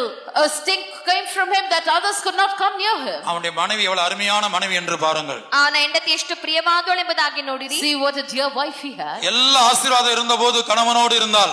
ಎಲ್ಲ ಆಶೀರ್ವಾದಗಳು ಇರುವಾಗ ಗಂಡನೊಂದಿಗೆ ಅವಳಿದ್ದಳು. When they had all blessings, she was with her husband. ஆனா கணவனுடைய சரீரத்திலிருந்து நெருங்கி போக முடியாமல் துர்நாற்றம் வீசின போது, ಆದರೆ ಗಂಡನ ಸಮೀಪಕ್ಕೆ ಹೋಗದಂತೆ ಒಂದು ದುರ್ವಾಸನೆಯಾದದ್ದು ಬೀಸಿದಾಗ, But now when her husband's body is stinking and she cannot go near, மனைவி கணவனை பார்த்து சொல்லுகிறாள், தேவனை தூசித்து ஜீவனை விடும், செத்துப்போ என்று சொல்லுகிறாள். ಹೆಂಡತಿ ಗಂಡನನ್ನು ನೋಡಿ ಹೇಳುತ್ತಾಳೆ, ದೇವರನ್ನು ದೂಷಿಸಿ ಸಾಯಿ ಎಂಬುದಾಗಿ ಹೇಳುತ್ತಾಳೆ. the wife looking at the husband says, curse God and die. இந்த உலகத்துல எல்லா உறவுகளும், நாம் நம்பி இருக்கிற எல்லா நம்பிக்கைகளும், பர்வதங்களும் ஒருவேளை நம்மை கைவிடும். ಈ ಲೋಕದಲ್ಲಿರುವಂತ ಎಲ್ಲಾ ಸ್ನೇಹಿತರು, ಎಲ್ಲಾ ಸಂಬಂಧಗಳು ನಮ್ಮನ್ನು ಕೈ ಬಿಡುವಂತದಾಗಿರುತ್ತವೆ. All our companions, all things that we have trusted upon, everything may forsake us in this world. நம்முடைய ஆத்மா தேவன் மேல், ஜீவனுள்ள தேவன் மேலேயே தாகமாக இருக்க வேண்டும். ನಮ್ಮ ಆತ್ಮವಾದದ್ದು ದೇವರ ಮೇಲೆ, ಚೈತನ್ಯ ಸ್ವರೂಪನಾದ ದೇವರ ಮೇಲೆ ನಿರೀಕ್ಷೆಯುಳ್ಳದಾಗಿರಬೇಕು. Our soul should thirst for God, for the living God. நம்முடைய ஆத்மா தேவனை பார்த்து சொல்ல வேண்டும், ஆண்டவரே உமது நாமமும் உம்மை நினைக்கும் நினைவும் என் ஆத்ம வாஞ்சையா இருக்கிறது. ನಾವು ಕರ್ತನನ್ನು ನೋಡಿ ನಾವು ಹೇಳಬೇಕು, ನಿನ್ನ ನಾಮವು ನಾವು ಸ್ಮರಿಸುವಂತ ನಿನ್ನ ನಾಮವಾದದ್ದು ಯಾವಾಗಲೂ ನನ್ನ ಜ್ಞಾಪಕದಲ್ಲಿ ಇರಬೇಕೆಂಬುದಾಗಿ ನಾವು ಹೇಳಬೇಕು. Looking unto the Lord, we should say, O Lord, thy name and the remembrance of thee is the desire of my soul. நம்முடைய தேவனுக்கு பல நாமங்கள் இருக்கிறது, அதில் ஒரு நாமம் தான் இயேசு. ನಮ್ಮ ದೇವರಿಗೆ ಅನೇಕ ಹೆಸರುಗಳುಂಟು, ಅದರಲ್ಲಿ ಒಂದು ಹೆಸರಾದುದು ಯೇಸು. Our God has many names and one of those names is Jesus. நீ இயேசு என்று ஒருமுறை உச்சரிக்கும் போது அவருடைய அர்த்தம் என்னவென்றால், தம் ஜனங்களின் பாவங்களை நீக்கி ரட்சிக்கிறவர், விடுவிக்கிறவர். ಒಂದು ಸಾರಿ ಯೇಸು ಎಂಬುದಾಗಿ ಹೇಳುವಾಗ ಯೇಸುವಿನ ಅರ್ಥವೇನೆಂಬುದಾಗಿ, ಜನರ ಪಾಪಗಳನ್ನು ನೀಗಿಸಿ ಅವರನ್ನು ಬಿಡಿಸುವ, ಆತನು ರಕ್ಷಿಸುವನೆಂಬುದಾಗಿ ಅರ್ಥವಾಗಿರುತ್ತದೆ. When one time you say Jesus, it means he who shall remove the sins of his people and save them. எப்போதெல்லாம் பிரச்சனையின் மத்தியில் இருக்கிறையோ, போராட்டத்தின் மத்தியில் இருக்கிறையோ, ஒருவேளை எக்ஸாம் ஹால்ல உட்கார்ந்து ஒரு क्वेश्चனுக்கு ஆன்சர் தெரியாவிட்டாலும் இருக்கிற இடத்திலிருந்து இயேசுவே என்று கூப்பிட்டு பார். ಒಂದು ವೇಳೆ ಒಂದು ಸಮಸ್ಯೆ ಮಧ್ಯದಲ್ಲಿ, ಶೋಧನೆ ಮಧ್ಯದಲ್ಲಿ, ಒಂದು ವೇಳೆ ಪರೀಕ್ಷೆ ಹಾಲಲ್ಲಿ ಕುಳಿತುಕೊಂಡು ಅದನ್ನು ಉತ್ತರವು ತಿಳಿದವನಾಗಿ ಕಾಣಲ್ಪಡುತ್ತೀಯೋ, ಒಂದು ಸಾರಿ ಯೇಸುವೇ ಎಂಬುದಾಗಿ ಕೂಗಿ ನೋಡು. When you're in problems or afflictions and trials, when you're seated in an exam hall and you don't know the answers, just call Jesus once. அடுத்த ஆசீர்வாதம், ನಂತರ ಆಶೀರ್ವಾದ. Next you will have a blessing. இயேசு என்று நாம் சொல்லும்போது, ಯೇಸು ಎಂಬುದಾಗಿ ಹೇಳುವಾಗ, When we say Jesus, நம் மனுஷர் முன்பாக இயேசு என்று ஒரு முறை சொன்னால், நமது பெயரை பரலோகத்தில் இருக்கிற பிதாவின் முன்பாக, இயேசுவுடைய பெயரை பிதாவுக்கு முன்பாக சொல்லுகிறார். ನಮ್ಮ ಹೆಸರು, ಯೇಸುವಿನ ಹೆಸರನ್ನು ಜನರ ಮುಂದೆ ಹೇಳುವಾಗ, ಪರಲೋಕದಲ್ಲಿ ತಂದೆಯ ಮುಂದೆ ಯೇಸು ಎಂಬ ಒಂದು ಹೆಸರಾದದ್ದು ಹೇಳಲ್ಪಟ್ಟಿರುತ್ತದೆ. When we speak the name of Jesus before men in this world, Jesus speaks our name before God the Father in heaven. அதான் மத்தேயு 10:32 படிக்கிறோம். ಮತ್ತಾಯ 10ನೇ ಅಧ್ಯಾಯ 32ನೇ ವಚನದಲ್ಲಿ ಅದನ್ನು ಕುರಿತಾಗಿ ಓದುತ್ತೇವೆ. That is what we read in Matthew's Gospel chapter 10 verse 32. உங்களுடைய பெயரை பிதாவுக்கு முன்பாக இயேசு இப்பொழுது பரலோகத்தில் சொல்ல எத்தனை பேர் விரும்புகிறீர்கள்? ನಿಮ್ಮ ಹೆಸರನ್ನು ತಂದೆ ಮುಂದೆ ಅದನ್ನು ಇಡಬೇಕೆಂಬುದಾಗಿ ಎಷ್ಟು ಮಂದಿ ನೀವು ಬಯಸುತ್ತೀರಿ? How many of you want that Jesus should confess your name before the Father in heaven? அப்படியானால் இப்போது பூமியிலே நீங்கள் இயேசு என்று நீங்கள் எத்தனை முறை சொல்லுகிறீர்களோ அத்தனை முறை பரலோகத்தில் இருக்கிற என் பிதாவின் முன்பாக நானும் அவருடைய நாமத்தை அறிக்கையிடுவேன் என்று இயேசு சொல்லுகிறார். ಎಷ್ಟು ಮಂದಿ ಲೋಕದಲ್ಲಿರುವಂತಹ ಸಮಯದಲ್ಲಿ ಯೇಸು ಎಂಬ ನಾಮವನ್ನು ಉಚ್ಚರಿಸುತ್ತಾರೋ ಅಷ್ಟರ ಮಟ್ಟಿಗೆ ಪರಲೋಕದಲ್ಲಿರುವ ನನ್ನ ತಂದೆಯ ಮುಂದೆ ನಿಮ್ಮ ನಾಮವನ್ನು ಉಚ್ಚರಿಸುವನಾಗಿರುತ್ತೇನೆ ಎಂಬುದಾಗಿ ಯೇಸು ಹೇಳುತ್ತಾನೆ. Then he says that as many times you confess my name before men upon this earth, that many times I will confess your name before the Father in heaven. ஆகவே சூலமத்தியை அந்த மணவாளனுடைய நினைவில் இருந்தது பிரித்தது அவளுடைய தோழிகளோட ஐக்கியம். ಆ ಶೂಲೇಮಳನ್ನು ಮೊದಲಗಿತ್ತಿಯ ಪ್ರೀತಿಯಿಂದ ತಿರುಗಿಸಿದ್ದು ಒಂದು ಯೆರೂಸಲೇಮಿನ ಸ್ತ್ರೀಯರ ಒಂದು ಪ್ರೀತಿಯಾಗಿ ಕಾಣಲ್ಪಟ್ಟಿದ್ದು. Therefore the thing that turned the Shulamite from the love of her beloved was the companionship of her friends. இப்போ உங்களுடைய மொபைல் போனை வாங்கி பார்த்தால் உங்களுடைய கான்டாக்ட் லிஸ்ட்ல எவ்வளவு பேர் இருக்கு என்பதை நீங்கள் பார்க்கலாம். ನಿಮ್ಮ ಮೊಬೈಲ್ ಫೋನ್ ಅನ್ನು ತೆಗೆದು ನೋಡುವುದಾದರೆ ನಿಮ್ಮ ಕಾಂಟ್ಯಾಕ್ಟ್ ಲಿಸ್ಟ್ ಅಲ್ಲಿ ನೋಡುವಾಗ ಎಷ್ಟು ಹೆಸರುಗಳಿರುತ್ತದೆ ಎಂಬುದಾಗಿ ಗೊತ್ತಿರುತ್ತದೆ. If you look at your mobiles you can see how many people you have in your contact. ஒரு நாளிலே நம்ம யாரிடத்தில் அதிகமாய் பேசுகிறோம்? ಒಂದು ದಿನದಲ್ಲಿ ನಾವು ಯಾರ ಬಳಿ ಹೆಚ್ಚಾಗಿ ನಾವು ಮಾತನಾಡುತ್ತೇವೆ? In a day to whom do we speak more? இதோ மணவாளன் ஒரு சத்தத்தோடு வருகிறார். தோட்டம் என்பது சபையை காட்டுகிறது. தோட்டங்களில் வாசம் பண்ணுகிறவளே, தோழர் உன் சத்தத்தை கேட்கிறார்கள், நானும் அதை கேட்கட்டும். உன்னுடைய பிரச்சனைகளை, உன்னுடைய தேவைகளை, உன்னுடைய போராட்டங்களை பல மனிதர்களிடத்திலே சொல்லுகிறாய், என்னிடத்தில் சொல்ல மாட்டாயா என்கிற ஏக்கத்தோடு இயேசு நமத்தில் வாழ்விக் கொண்டிருக்கிறார். ಆ ತೋಟ ಎಂಬುದಾಗಿ ಹೇಳುವಾಗ ಸಭೆಯನ್ನು ತೋರಿಸುತ್ತದೆ. ಸಭೆಯಲ್ಲಿ ಕೇಳಲ್ಪಡುತ್ತಾ ಮಾತುಗಳಾದದ್ದು ಇತರರಿಗೆ ಇತರ ಬಳಿ ಹೇಳುವಳಾಗಿ ಕಾಣಲ್ಪಡುತ್ತಿ. ನನ್ನ ಶಬ್ದನ ಕೇಳಬೇಕೆಂಬುದಾಗಿ ನೀನು ಬಯಸುವುದಿಲ್ಲೋ, ಈಗೋ ನಿನ್ನ ಶಬ್ದನ ಕೇಳುವುದಕ್ಕಾಗಿ ತೋಟದಲ್ಲಿ ನಾನು ಪ್ರವೇಶಿಸುವನಾಗಿರುತ್ತೇನೆ ಎಂಬುದಾಗಿ ಆತನು ಹೇಳುತ್ತಾನೆ. The bridegroom comes saying, thou who dwellest in the gardens signify the church of God. The companions hearken unto thy voice, cause me also to hear it. Will you tell your problems to other people? Will you not tell it to me? 22ஆம் சங்கீதத்துக்கு நாம் திரும்பும்போது கர்த்தராகிய இயேசு தம்முடைய மணவாட்டியை பார்த்து my darling என்று அழைக்கிறார். அப்படி அவர் அழைக்க வேண்டுமானால் அந்த டார்லிங் எப்படிப்பட்டவளாக இருக்க வேண்டும்? Without friends, without companion. 22ನೇ ಕೀರ್ತನೆಯಲ್ಲಿ ನಾವು ಓದಿದ ಹಾಗೆ ಕರ್ತನ ಸಭೆಯನ್ನು ನೋಡಿ ಆತನು ನನ್ನ ಪ್ರಿಯಳೆ ಎಂಬುದಾಗಿ ಕರೆಯುತ್ತಾನೆ. ಆ ರೀತಿಯಾಗಿ ಪ್ರಿಯಳೆ ಎಂಬುದಾಗಿ ಕರೆಯುವಾಗ ಆತ ನಮ್ಮನ್ನು ಕರೆಯುವಾಗ ಯಾತದ ಸ್ನೇಹಿತರಿಲ್ಲದವರಾಗಿ, ಯಾತದ ಒಂದು ಸಹಾಯಕರಿಲ್ಲದವರಾಗಿ ಕಾಣಲ್ಪಡಬೇಕೆಂಬುದಾಗಿ ಆತನು ಬಯಸುತ್ತಾನೆ. When we turn to Psalm 22 once again, if the Lord Jesus Christ is to call us his darling, how should that darling be? She should be without any friends or companions. இனி கடைசியாக 74ஆம் சங்கீதம் 19-20 வசனங்களை வாசிக்கும் போது 74ನೇ ಕೀರ್ತನೆ 19-20 ವಚನಗಳಲ್ಲಿ ಕೊನೆಯದಾಗಿ ಓದುವಾಗ, lastly when we read Psalm 74 verses 19 and 20, உமது காட்டுப்புறாவின் ஆத்துமாவை துஷ்டரின் கூட்டத்துக்கு ஒப்புக்கொடாதையும், ನಿನ್ನ ಬೆಳವದ ಜೀವವನ್ನು ಕಾಡು ಮೃಗಕ್ಕೆ ಕೊಡಬೇಡ. O deliver not the soul of thy turtle dove unto the multitude of the wicked. உமது ஏழைகளின் கூட்டத்தை என்றைக்கும் மறவாதையும், ನಿನ್ನ ದೀನ ಮಂಡಳಿಯನ್ನು ಸದಾ ಮರೆತೇ ಬಿಡಬೇಡ. Forget not the congregation of thy poor forever. உம்முடைய உடன்படிக்கையை நினைத்தருளும். ನಿನ್ನ ಒಡಂಬಡಿಕೆಯನ್ನು ಲಕ್ಷ್ಯಕ್ಕೆ ತಂದುಕೋ. Have respect unto the covenant. பூமியின் இருளான இடங்கள் கொடுமையுள்ள குடியிருப்புகளால் நிறைந்திருக்கிறதே. ದೇಶದ ಅಂಧಕಾರ ಸ್ಥಾನಗಳಲ್ಲಿ ಬಲಾತ್ಕಾರವು ತುಂಬಿ ವಾಸಿಸುತ್ತದಲ್ಲ. For the dark places of the earth are full of the habitations of cruelty. இனி இந்த தீர்க்கதரிசன வசனத்துடைய சபையை பற்றிய இந்த ஜெபத்தை பற்றி சுருக்கமாய் நான் சொல்லி முடிக்கிறேன். ಈ ಪ್ರವಾದನ ವಾಕ್ಯದ ಸಭೆಯನ್ನು ಕುರಿತಾದ ಒಂದು ಅರ್ಥವನ್ನು ಕುರಿತಾಗಿ ನಾನು ಸಂಕ್ಷಿಪ್ತವಾಗಿ ಹೇಳಿ ಮುಗಿಸುತ್ತೇನೆ. I will tell in brief about the meaning of this prophetical word, about this prayer for the church. கிட்டத்தட்ட சுமார் 150 நாட்களுக்கு முன்பாக, 140-150 நாட்களுக்கு முன்பாக இது போன்ற ஒரு சனிக்கிழமையில இஸ்ரேல் தேசத்தின் மேல ஹமாஸ் என்கிறதான அமைப்பு, பலஸ்தீனாவில் உள்ள ஹமாஸ் என்கிற அமைப்பு ஒரு பெரிய தாக்குதலை நடத்தினது. இப்படிப்பட்ட சனிக்கிழமை ஓய்வு நாள்ல, அவங்களுக்கு ஓய்வு நாள் முக்கியம். 150 ದಿನಗಳ ಹಿಂದೆ ಈ ರೀತಿಯಾಗಿ ಒಂದು ಶನಿವಾರ ದಿವಸದಲ್ಲಿ ಹಮಾಸ್ ಎಂಬ ಒಂದು ರಣವಾದದ್ದು ಒಂದು ಇಸ್ರಾಯೇಲ್ ದೇಶದ ಮೇಲೆ ಹೋಗುವಂತದ್ದಾಗಿ ಕಾಣಲ್ಪಟ್ಟಿತ್ತು. About 140-150 days ago, Hamas, a terrorist group found in Palestine, declared war upon Israel. Hamas என்கிற அமைப்பு.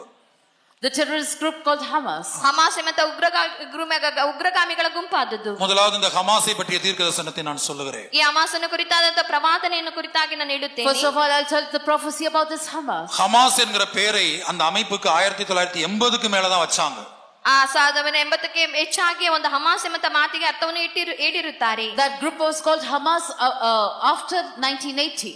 ஆனால் வேதத்துல ஹமாஸ் என்கிற வார்த்தை கிட்டத்தட்ட 60 இடங்களுக்கு மேல எபிரேய பாஷையில் எழுதப்பட்டிருக்கிறது. ಆದರೆ ಸತ್ಯವೇದದಲ್ಲಿ ನೋಡುವಾಗ ಹಮಾಸ್ ಎಂಬ ಪದಕ್ಕೆ 60ಕ್ಕೂ ಹೆಚ್ಚಾದಂತ ಅರ್ಥಗಳನ್ನು ಇಬ್ರಿಯ ಭಾಷೆಯಲ್ಲಿ ಅದನ್ನು ಹೇಳಲ್ಪಟ್ಟಿರುತ್ತದೆ. But in the Bible this word Hamas is mentioned in the Hebrew tongue more than 60 places in the Bible. இப்ப நாம் வாசித்ததான சங்கீதம் 74ஆம் சங்கீதம் 20ஆம் வசனத்துல ನಾವೀಗ ಓದಿದಂತ ಕೀರ್ತನೆ ಆದಂತ 25ನೇ ಕೀರ್ತನೆ 20ನೇ ವಚನದಲ್ಲಿ, as we read in Psalm 74 verse 20 now, ஆங்கிலத்துல cruelty, அது கொடுமையுள்ள என்கிற வார்த்தைக்கு எபிரேய பாஷையில, எபிரேய பைபிள், ஏன்னா எபிரேய பைபிள் தான் மற்ற எல்லா லாங்குவேஜ்லயும் மொழிபெயர்க்கப்பட்டது, அந்த எபிரேய பாஷையில ஹமாஸ் என்கிற வார்த்தை எழுதப்பட்டிருக்கிறது. ಇಲ್ಲಿ ಬಲಾತ್ಕಾರವು ಹೇಳಲ್ಪಟ್ಟಂತ ಮಾತಿಗೆ ಆಂಗ್ಲದಲ್ಲಿ ಇಬ್ರಿಯ ಭಾಷೆಯಲ್ಲಿ ಅದು ಹಮಾಸ್ ಎಂಬುದಾಗಿ ಹೇಳಲ್ಪಟ್ಟಿರುತ್ತದೆ. in English it is mentioned the habitations of cruelty, but because the Bible was translated out of the Hebrew tongue original, in Hebrew it is said Hamas. அதுபோல ஆபகுக்கு 1ஆம் அதிகாரம் முதல் 2 வசனங்கள்ல, ಆಬಕ್ಕೂಕ 1ನೇ ಅಧ್ಯಾಯ ಮೊದಲ 2 ವಚನಗಳಲ್ಲಿ,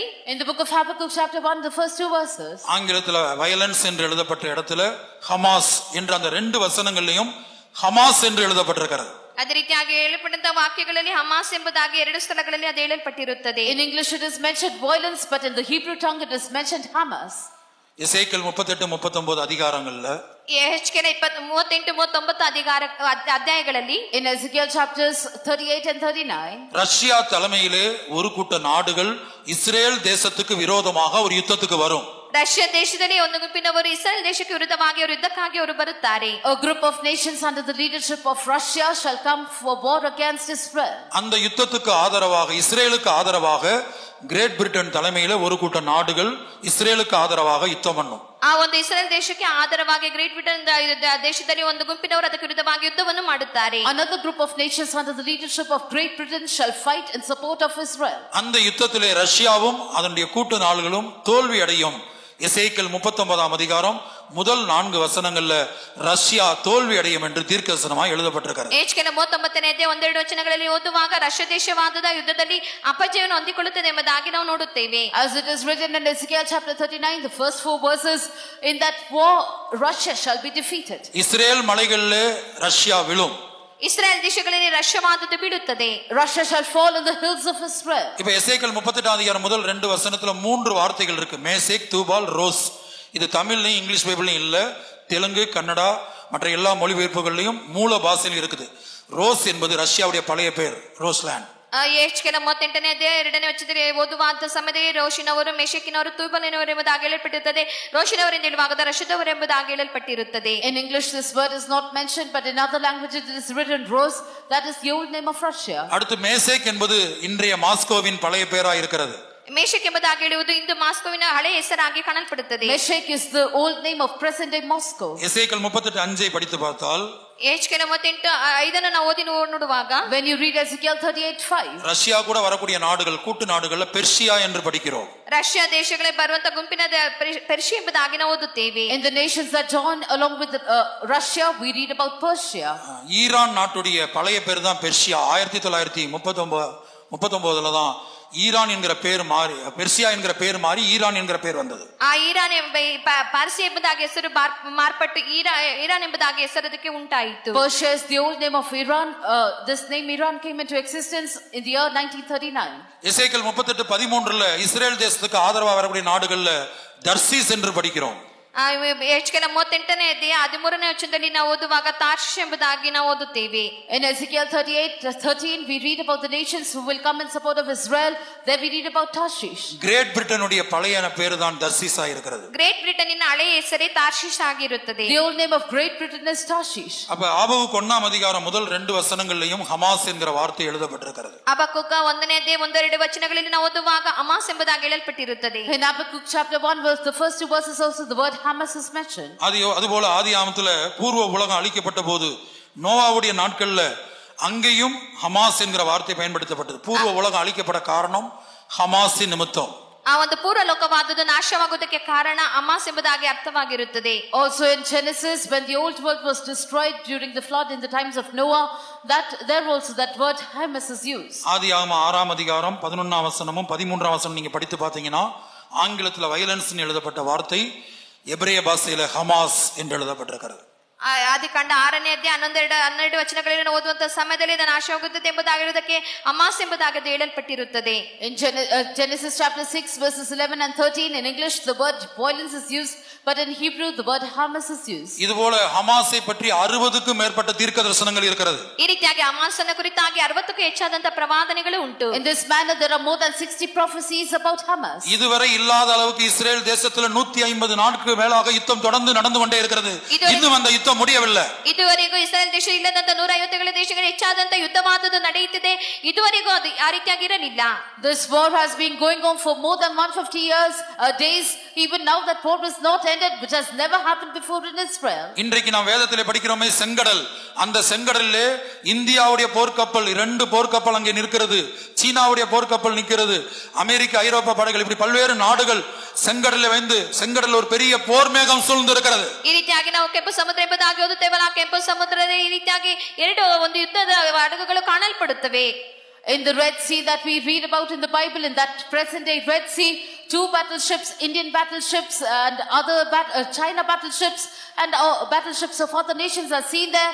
The whole sea is as a battle cloud. இப்போது ரஷ்ய அதிபர் புதின் 3வது முறையாக ஜெயித்து இருக்கிறார் சமீபத்தில், கடந்த வாரத்தில். ಈಗ ರಷ್ಯಾದ ಅಧಿಪತಿ ಮುನ್ನೇದಾಗಿ ಅವನು ಜಯಿಸಿದವನಾಗಿರುತ್ತಾನೆ. Recently, that is last week, Russian President Putin has won for the 3rd time. அவர் பதவியேற்ற பிற்பாடு சொன்ன மிக முக்கியமான வார்த்தை, 3ஆம் உலக மகா யுத்தத்திற்கு ஒரு ஸ்டெப் பின்தங்கி இருக்கிறோம். ಅವರ ಒಂದು ಪದವಿಯಿಂದ ಹೊರಗೆ ಬಂದ ನಂತರ ಅವರು ನೀಡಿದಂತ ಮುಖ್ಯವಾದ ಕಾರಣವೆಂದರೆ 3ನೇ ಮಹಾಯುದ್ಧಕ್ಕೆ ಒಂದು ಹೆಜ್ಜೆ ನಾವು ಹಿಂದೆ ಬಂದಿರುತ್ತೇವೆ ಎಂಬುದಾಗಿ. After his victory, the thing that he mentioned first is we are just one step away from the 3rd World War. கடந்த சில 150 நாட்களாக உலக தலைவர்கள், விஞ்ஞானிகள், சாதாரண ஒரு குடிமகன் பலருடைய வாயிலும் அந்த வார்த்தை, எந்த நேரத்திலும் 3ஆம் உலக மகா யுத்தம் வரலாம். ಸ್ವಲ್ಪ 150 ದಿನಗಳ ಹಿಂದೆ ಈ ರೀತಿಯಾಗಿ ಹಲವಿಧವಾದ ಮುಖ್ಯ ನಾಯಕರು ಹೇಳಿದಂತ ಮಾತಾದುದು, ಯಾವಾಗ ಬೇಕಾದರೂ 3ನೇ ಮಹಾಯುದ್ಧವಾದದ್ದು ಸಂಭವಿಸಬೇಕೆಂಬುದಾಗಿ ಹೇಳುತ್ತಿದ್ದರು. In recent days, the word that is coming from the mouth of all world leaders, from the mouth of scientists, from the mouth of even ordinary common people is that the 3rd World War can happen at any time. எசேக்கியேல் 38:5 சொன்னபடி அந்த Iran நாடுதான் இன்றைக்கு இஸ்ரேலுக்கு விரோதமாக பல்வேறு அமைப்புகளை தூண்டிவிட்டு யுத்தம் நடத்தி கொண்டிருக்கிறது.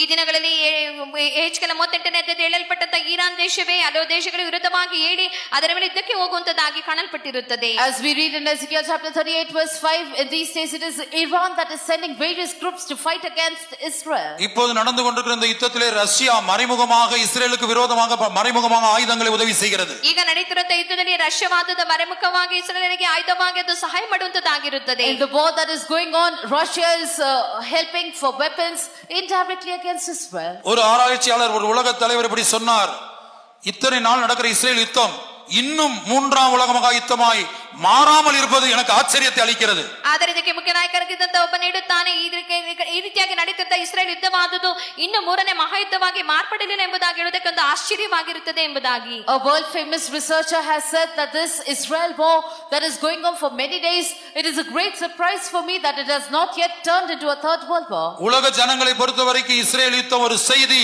ஆனால் ஆவிக்குரிய இஸ்ரவேலராகிய தேவ ஜனங்களை பொறுத்தவரையிலும் நாம் பயந்து நடுங்க வேண்டியவர்களாய் இருக்கிறோம். ಲೋಕದ ಜನರಿಗೆ ಇಸ್ರೇಲ್ ಜನರ ಕುರಿತಾದ ಒಂದು ಯುದ್ಧದ ಸುದ್ದಿ ಆದದ್ದು, ಆತ್ಮಿಕ ಇಸ್ರೇಲರಾದ ಜನರಾದಂತ ನಾವು ಇದನ್ನು ನೋಡಿ ಭಯಪಟ್ಟು ನಡುಗೋರಾಗಿ ನಾವು ಕಾಣಲ್ಪಡಬೇಕು. As far as the worldly people are concerned, this war in Israel is just a news for them, but for us the spiritual Israelites, this is a matter of concern. We should fear and tremble. ஏனென்றால் வேதம் சொல்லுகிறது, 3ஆம் உலக மகா யுத்தத்துக்கு முன்பாக தம்முடைய my darling, அந்த ஆத்மாவை சேர்க்கும்படியாக, தம்முடைய மனவாட்டியை சேர்க்கும்படியாக, என் புறாவோ என் உத்தமியோ அந்த ஒருத்தியை சேர்க்கும்படியாக இயேசு மத்திய ஆகாயத்தில் வருவார்.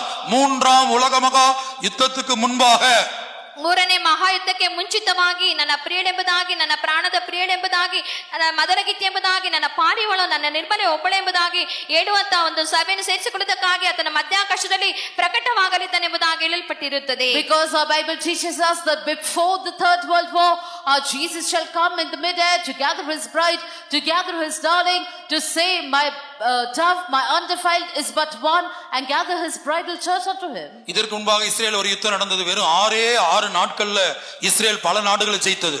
ಈ ರೀತಿಯಾಗಿ ಇದಕ್ಕೆ ಮುಂಚಿತವಾಗಿ ಇಸ್ರಾಯೇಲ್ ಯುದ್ಧ ನಡೆಯುತ್ತಾ 6 ದಿನಗಳಲ್ಲಿ ಮಾತ್ರವೇ ಇಸ್ರಾಯೇಲ್ ಎಷ್ಟೋ ದೇಶಗಳನ್ನು ಜಯಿಸಿತು. Before this, a war happened in Israel, the 6-day war, in which Israel won over many nations. ஆனா 150 நாட்களாக இந்த யுத்தம் நடந்து முடிவுக்கு வரவில்லை. ஏன் ஏன் ஏன் என்பதுதான் பலருடைய கேள்வி, பல உலக தலைவர்களின் ಕೇಳ್ವಿ, ಆಶ್ಚರ್ಯಪಡக்கூடிய ಕೇಳ್ವಿ. ಆದರೆ 150 ದಿನಗಳಾದರೂ ಸಹ ಈ ಒಂದು ಯುದ್ಧವಾದದ್ದು ಯಾಕೆ ಒಂದು ಅಂತ್ಯಕ್ಕೆ ಬರಲಿಲ್ಲ ಎಂಬುದಾಗಿ ಅನೇಕರ ಪ್ರಶ್ನೆಯಾಗಿ ಇದು ಕಾಣಲ್ಪಡುತ್ತಿದೆ. But even after 150 days, this war has not come to an end. That is the question of many world leaders. ಅದಕ್ಕಾன பதில் எங்கே? ಅದಕ್ಕೆ ತಕ್ಕಂತ ಉತ್ತರವು ಎಲ್ಲಿ? Where is the answer for this? ಅದಕ್ಕಾன பதில் இங்கே இருக்கிறது. ಅದಕ್ಕೆ ತಕ್ಕಂತ ಉತ್ತರವಾದದ್ದು ಇಲ್ಲಿಯೇ ಉಂಟು. The answer for this is here. ಅದಕ್ಕಾன பதில் யார்?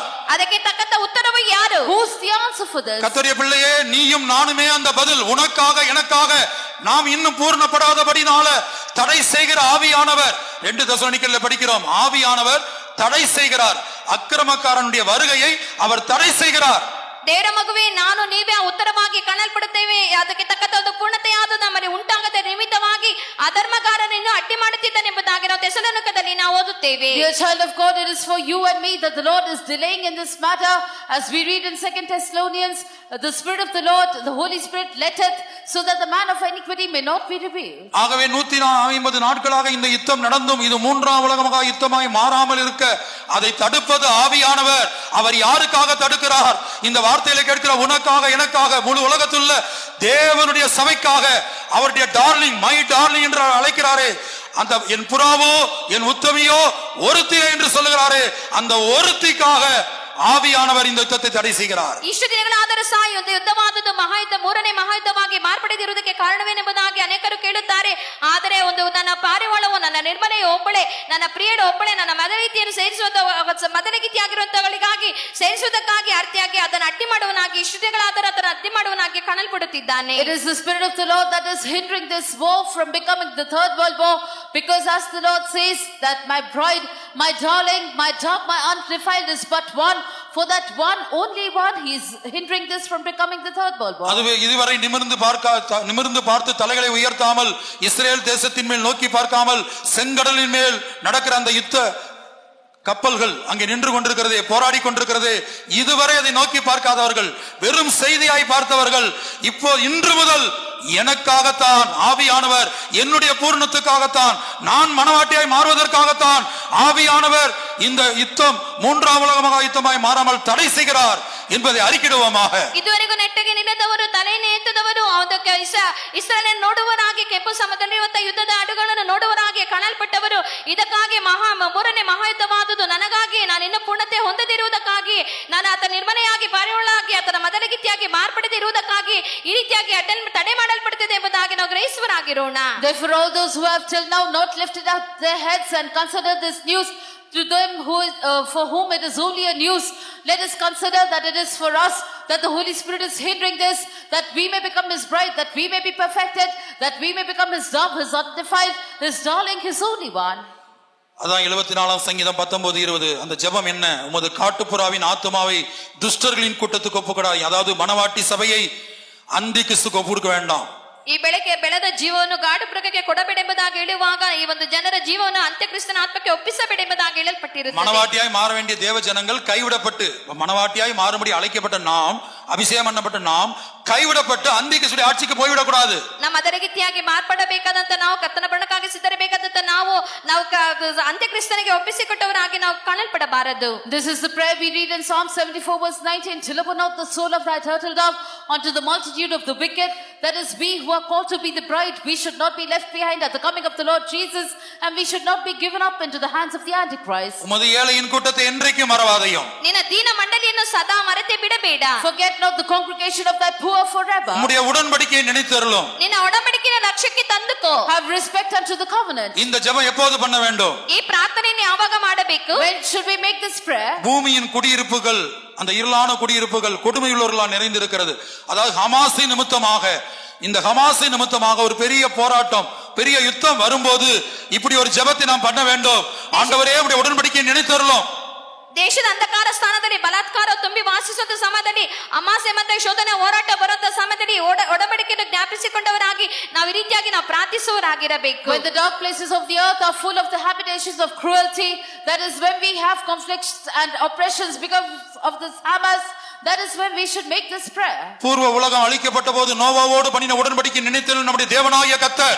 ಪೂರ್ವ ಲೋಕವು ನಾಶವಾಗಿದಾಗ ನೋಹನ ಒಡಂಬಡಿಕೆಯನ್ನು ಜ್ಞಾಪಿಸಿಕೊಂಡಂತ ನಮ್ಮ ಕರ್ತನು. Our God who remembered his covenant that he had made with Noah when the old world was destroyed. இந்த யுத்தத்திலே நடந்து கொண்டிருக்கிற இஸ்ரேல் யுத்தத்திலே கிட்டத்தட்ட 150 நாட்களா நடக்கிற இந்த யுத்தத்திலே நம்மோடு பண்ணின உடன்படிக்கை நினைத்தருள வேண்டும். ಈ ಇಸ್ರೇಲ್ ದೇಶದ 150 ದೇಶಗಳ ಮೇಲೆ ನಡೆಯುವಂತ ಯುದ್ಧದಲ್ಲಿ ಕರ್ತನ ನಮ್ಮನ ಕುರಿತಾಗಿ ಆತನು ಜ್ಞಾಪಿಸಿಕೊಳ್ಳಬೇಕು. In this war that has been going on for more than 150 days, he should remember the covenant he has made with us. அந்த மை டார்லிங் என்று இயேசு அழைக்கிறாரே, அந்த டார்லிங்கோடு அவர் பண்ணின உடன்படிக்கை என்ன? ನನ್ನ ಪ್ರಿಯಳೆಂಬುದಾಗಿ ಯೇಸು ಕರೆಯುತ್ತಾನಲ್ಲ, ಆ ಪ್ರಿಯಳೊಂದಿಗೆ ಆತನು ಮಾಡಿಕೊಂಡಂತ ಒಡಂಬಡಿಕೆ ಏನು? Doesn't Jesus call my darling? What is the covenant he has made with that darling? அந்த உடன்படிக்கை தான் ஓசியா 2:19-20. ಆ ಒಂದು ಒಡಂಬಡಿಕೆ ಓಶೆಯ 2ನೇ ಅಧ್ಯಾಯ 19-20 ವಚನಗಳು. That covenant is what is mentioned in Hosea chapter 2 verses 19 and 20. நித்திய விவாகத்துக்கென்று உன்னை எனக்கு நியமித்துக் கொள்வேன், உன்னை எனக்கு நியமித்துக் கொள்வேன், உன்னை எனக்கு நியமித்துக் கொள்வேன். ನಿತ್ಯ ವಿವಾಹಕ್ಕಾಗಿ ನಿನ್ನನ್ನು ನಾನು ನೇಮಿಸಿಕೊಳ್ಳುತ್ತೇನೆ. I will betroth thee unto me forever.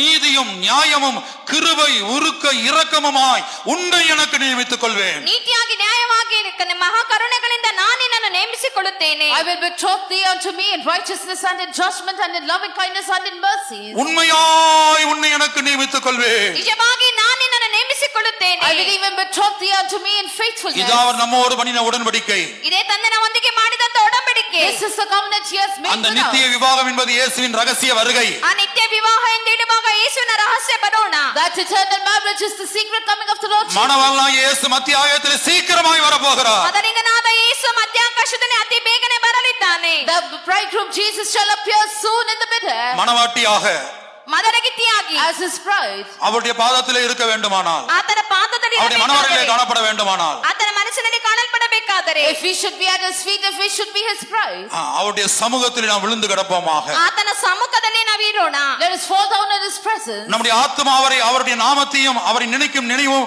நம்முடைய ஆத்மா வாஞ்சையாய் மாறட்டும். ನಮ್ಮ ಆತ್ಮದ ಬಯಕೆ ಆದದ್ದು ಯಾವಾಗಲೂ ಆತನ ಸ್ಮರಿಸುವಂತ ನಾಮದ ಸ್ಮರಣೆಯಾಗಿ ಕಾಣಲ್ಪಡಲಿ. May his name and his remembrance become the desire of our soul. தேவன் மேல், ஜீவனுள்ள தேவன் மேலேயே என் ஆத்மா தாகமாக இருக்கிறது என்று நாம் சொல்லுவோமாக. ದೇವರ ಮೇಲೆ, ಚೈತನ್ಯ ಸ್ವರೂಪನಾದ ದೇವರ ಮೇಲೆ ನಾನು ಬಯಕೆಯುಳ್ಳವನಾಗಿದ್ದೇನೆ ಎಂಬುದಾಗಿ ನಾವು ಹೇಳೋಣ. Let us say, my soul thirsts for God, for the living God. இந்த உலகத்தில் இயேசுவை தவிர வேறு ஒன்று வேண்டாம். ಈ ಲೋಕದಲ್ಲಿ ಯೇಸುವನ್ನು ಬಿಟ್ಟರೆ ಬೇರೆ ಯಾವುದು ಬೇಡ. In this world we need nothing other than Jesus. இயேசுவும் வேண்டும் அதுவும் வேண்டும் அல்ல. ಯೇಸು ಬೇಕು ಅದು ಬೇಕೆಂಬುದಾಗಿ ಅಲ್ಲ. Not that we want Jesus and we want that. இயேசு சொன்னார், 2 எஜமான்கள் ஊழியம் செய்ய ஒருவனாலும் கூடாது, உலக பொருளுக்கும் தேவனுக்கும் ஊழியம் செய்ய உங்களால் கூடாது. ಯೇಸು ಹೇಳುತ್ತಾನೆ, ಇಬ್ಬರು ಯಜಮಾನರಿಗೆ ಸೇವೆ ಮಾಡಲು ಸಾಧ್ಯವಿಲ್ಲ, ಈ ಲೋಕಕ್ಕೂ ಯೇಸುವಿಗೂ ಸೇವೆ ಮಾಡಲು ಸಾಧ್ಯವಿಲ್ಲ ಎಂಬುದಾಗಿ ಹೇಳುತ್ತಾನೆ. Jesus said no man can serve two masters.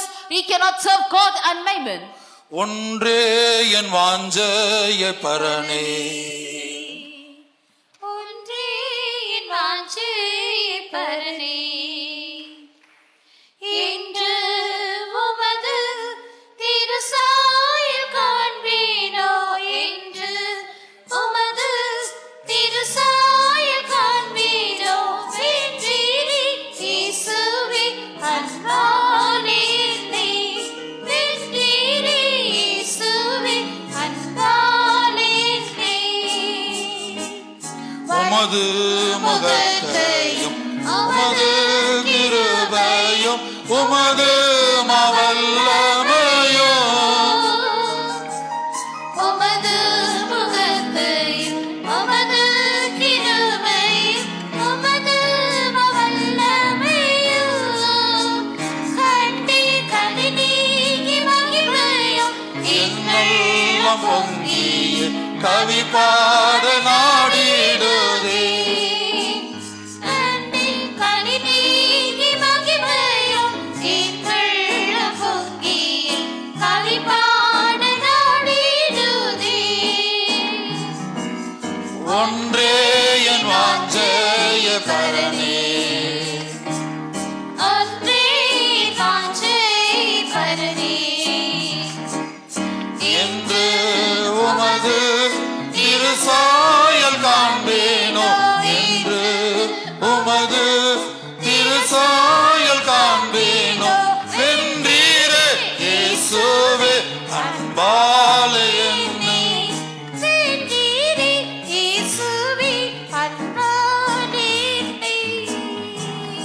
உமதாலயந்த திருபாத பீடத்தில் இதமாய நாளெல்லாம்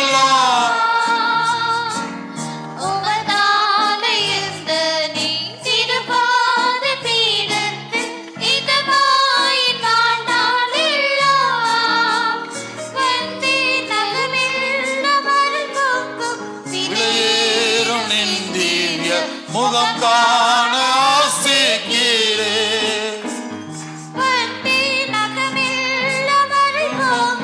விளையேறும் நின் திவ்ய முகம் காண ஆசைக்கிறே.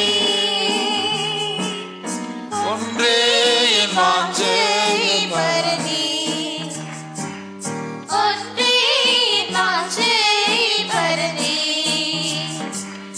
என்று உமது திருசாயல் காண்பேனோ.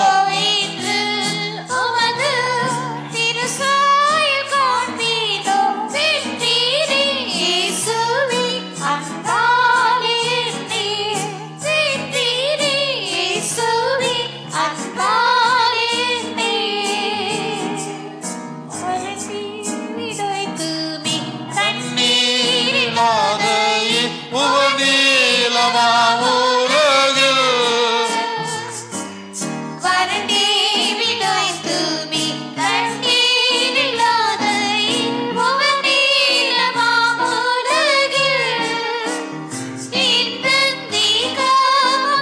மாவும் ஏகமயம் மீது தாகம் கொண்டேங்கிடுதே.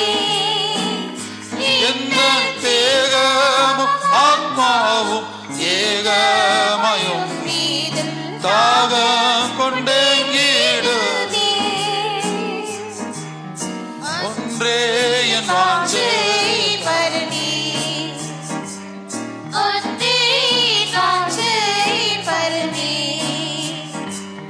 என்று உமது திருசாயல் காண்பேனோ.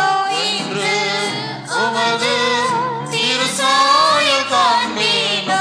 வென்றீரே இயேசுவே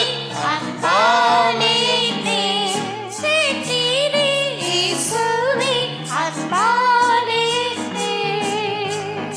ஆமென். ஜெபம். ವಾಗ್ದಾನಗಳ ನಂಬಿಗಸ್ತನಾದ ಪರಲೋಕದ ತಂದೆಯಾದ ದೇವರೇ, ನಿನ್ನ ನಾಮಕ್ಕೆ ಸ್ತೋತ್ರ ಸ್ವಾಮಿ. ಕರ್ತನೇ, ಈ ಮುಂಜಾನೆ ಹೊತ್ತು ನಮ್ಮ ಕನ್ವೆನ್ಷನ್ ಕೂಟವನ್ನು ನಡೆಸಿಕೊಟ್ಟದಕ್ಕಾಗಿ ನಾವು ನಿನಗೆ ಸ್ತೋತ್ರ ಮಾಡುತ್ತೇವೆ. ಕರ್ತನೇ, ಬಂದಂಥ ಒಬ್ಬರನ್ನು ಕರ್ತನೆ ಆಶೀರ್ವದಿಸಕ್ಕಾಗಿ ಸ್ತೋತ್ರ ಸ್ವಾಮಿ. ಕರ್ತನೆ, ಹಾಡುಗಳೆಲ್ಲ ನೀನು ನಡೆಸಿಕೊಟ್ಟದಕ್ಕಾಗಿ ಸ್ತೋತ್ರ. ನೀನೊಂದು ಆತ್ಮಲ್ಲಿ ತುಂಬಿ ಸಂತೋಷ ಪಡೆದ ಕೊಟ್ಟ ಕೃಪೆಗಾಗಿ ಸ್ತೋತ್ರ. ಈ ಮುಂಜಾನೆ ಹೊತ್ತು ಸಾಕ್ಷಿಗಳು ನೆಬ್ಬಿಸಿಕೊಟ್ಟದಕ್ಕಾಗಿ ಸ್ತೋತ್ರ. ಸಾಕ್ಷಿಯಲ್ಲಿ ಕೇಳಿಕೊಂಡು ಒಂದೊಂದು ಕಾರ್ಯವನ್ನು ಕತೆ ನೆರವೇರಿಸಿಕೊಡಬೇಕಾಗಿ ಬೇಡಿಕೊಳ್ಳುತ್ತೆ ಸ್ವಾಮಿ. ಸ್ತೋತ್ರ. ಯಾರೆಲ್ಲ ದುಃಖದೊಂದಿಗೆ ಭಾರದೊಂದಿಗೆ ಸಂತೋಷವಿಲ್ಲದೆ ಸಮಾಧಾನವಿಲ್ಲದೆ ಕರ್ತನೆ ನಿನ್ನ ಸನ್ನಿಧಾನಕ್ಕೆ ಬಂದರು, ನಿನ್ನ ಸನ್ನಿಧಾನ ಪ್ರತಿಯೊಬ್ಬರಿಗೆ ಸಂತೋಷವು ಸಮಾಧಾನವು ಆದರಣೆ ಆಗಿ ಕುದಿದಕ್ಕಾಗಿ ನಿನಗೆ ಸ್ತೋತ್ರ ಮಾಡುತ್ತೆ ಸ್ವಾಮಿ.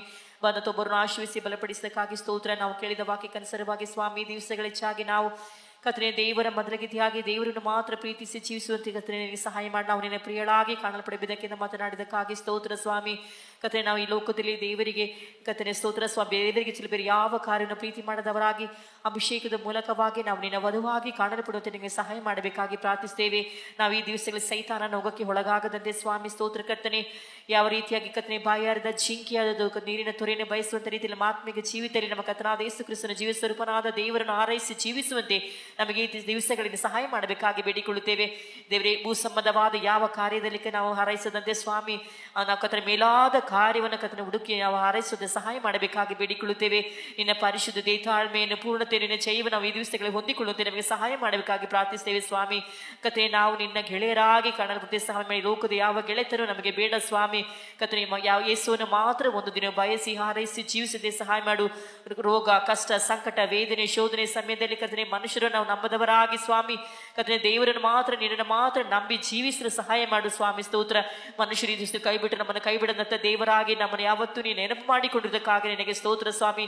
ನಮ್ಮ ಈ ಜೀವಿತದಲ್ಲಿ ನಿನ್ನನ್ನು ಮಾತ್ರವೇ ಹಾರೈಸಿ ಕರ್ತನೆ ಸ್ತೋತ್ರ, ನಿನ್ನ ಪ್ರಿಯಳಾಗಿ ನಾವು ಈ ದಿವಸಗಳಲ್ಲಿ ಕಾಣಲ್ಪಡುತ್ತೆ ಸಹಾಯ ಮಾಡಬೇಕಾಗಿ ಪ್ರಾರ್ಥಿಸ್ತೇವೆ ಕರ್ತನೆ ಸ್ತೋತ್ರ ಸ್ವಾಮಿ. ವಾಕ್ಯ ಕೇಳಿದ ಅನುಸಾರವಾಗಿ ನಾವು ನಿನ್ನ ಪ್ರಿಯಳಾಗಿ ಜೀವಿಸಿ ನಿನ್ನ ಬರುಣದಲ್ಲಿ ನಿನ್ನ ಮೊದಲಗತಿಯಾಗಿ ನಿರ್ಮಲೆಯಾಗಿ ಕರ್ತನೆ ದೋಷಿಲ್ಲದವರಾಗಿ ಕಳಂಕರಹಿತರಾಗಿ ಕಾಣಲ್ಪಡುತ್ತೆ ಸಹಾಯ ಮಾಡಬೇಕಾಗಿ ಬೇಡಿಕೊಳ್ಳುತ್ತೇವೆ. ಮಧ್ಯಾಹ್ನ ದಿವಕರ ಕೂಟವನ್ನು ಆಶೀರ್ವದಿಸಿ ಸಾಯಂಕಾಲ ಕೂಟವನ್ನು ನಡೆಸಿಕೊಡಬೇಕು ಬರಬೇಕಾಗಿ ಬೇಡುತ್ತೇವೆ. ಎಲ್ಲಕ್ಕಿಂತ ಹೆಚ್ಚಾಗಿ ನಿನ್ನ ಬರೋಣಕ್ಕಾಗಿ ಈ ದಿವಸಗಳಲ್ಲಿ ನಮ್ಮನ್ನು ಸಿದ್ಧಪಡಿಸಿಕೊಳ್ಳುತ್ತೇವೆ. ಸಹಾಯ ಮಾಡು ಸ್ವಾಮಿ. ನಮ್ಮನ್ನು ಸಂಪೂರ್ಣವಾಗಿ ತಾಕಿಸುತ್ತೇವೆ. ಯೇಸುವಿನ ಹೆಸರಲ್ಲಿ ಬೇಡಿಕೊಳ್ಳುತ್ತೇವೆ ನಮ್ಮ ತಂದೆ. ಆಮೆನ್.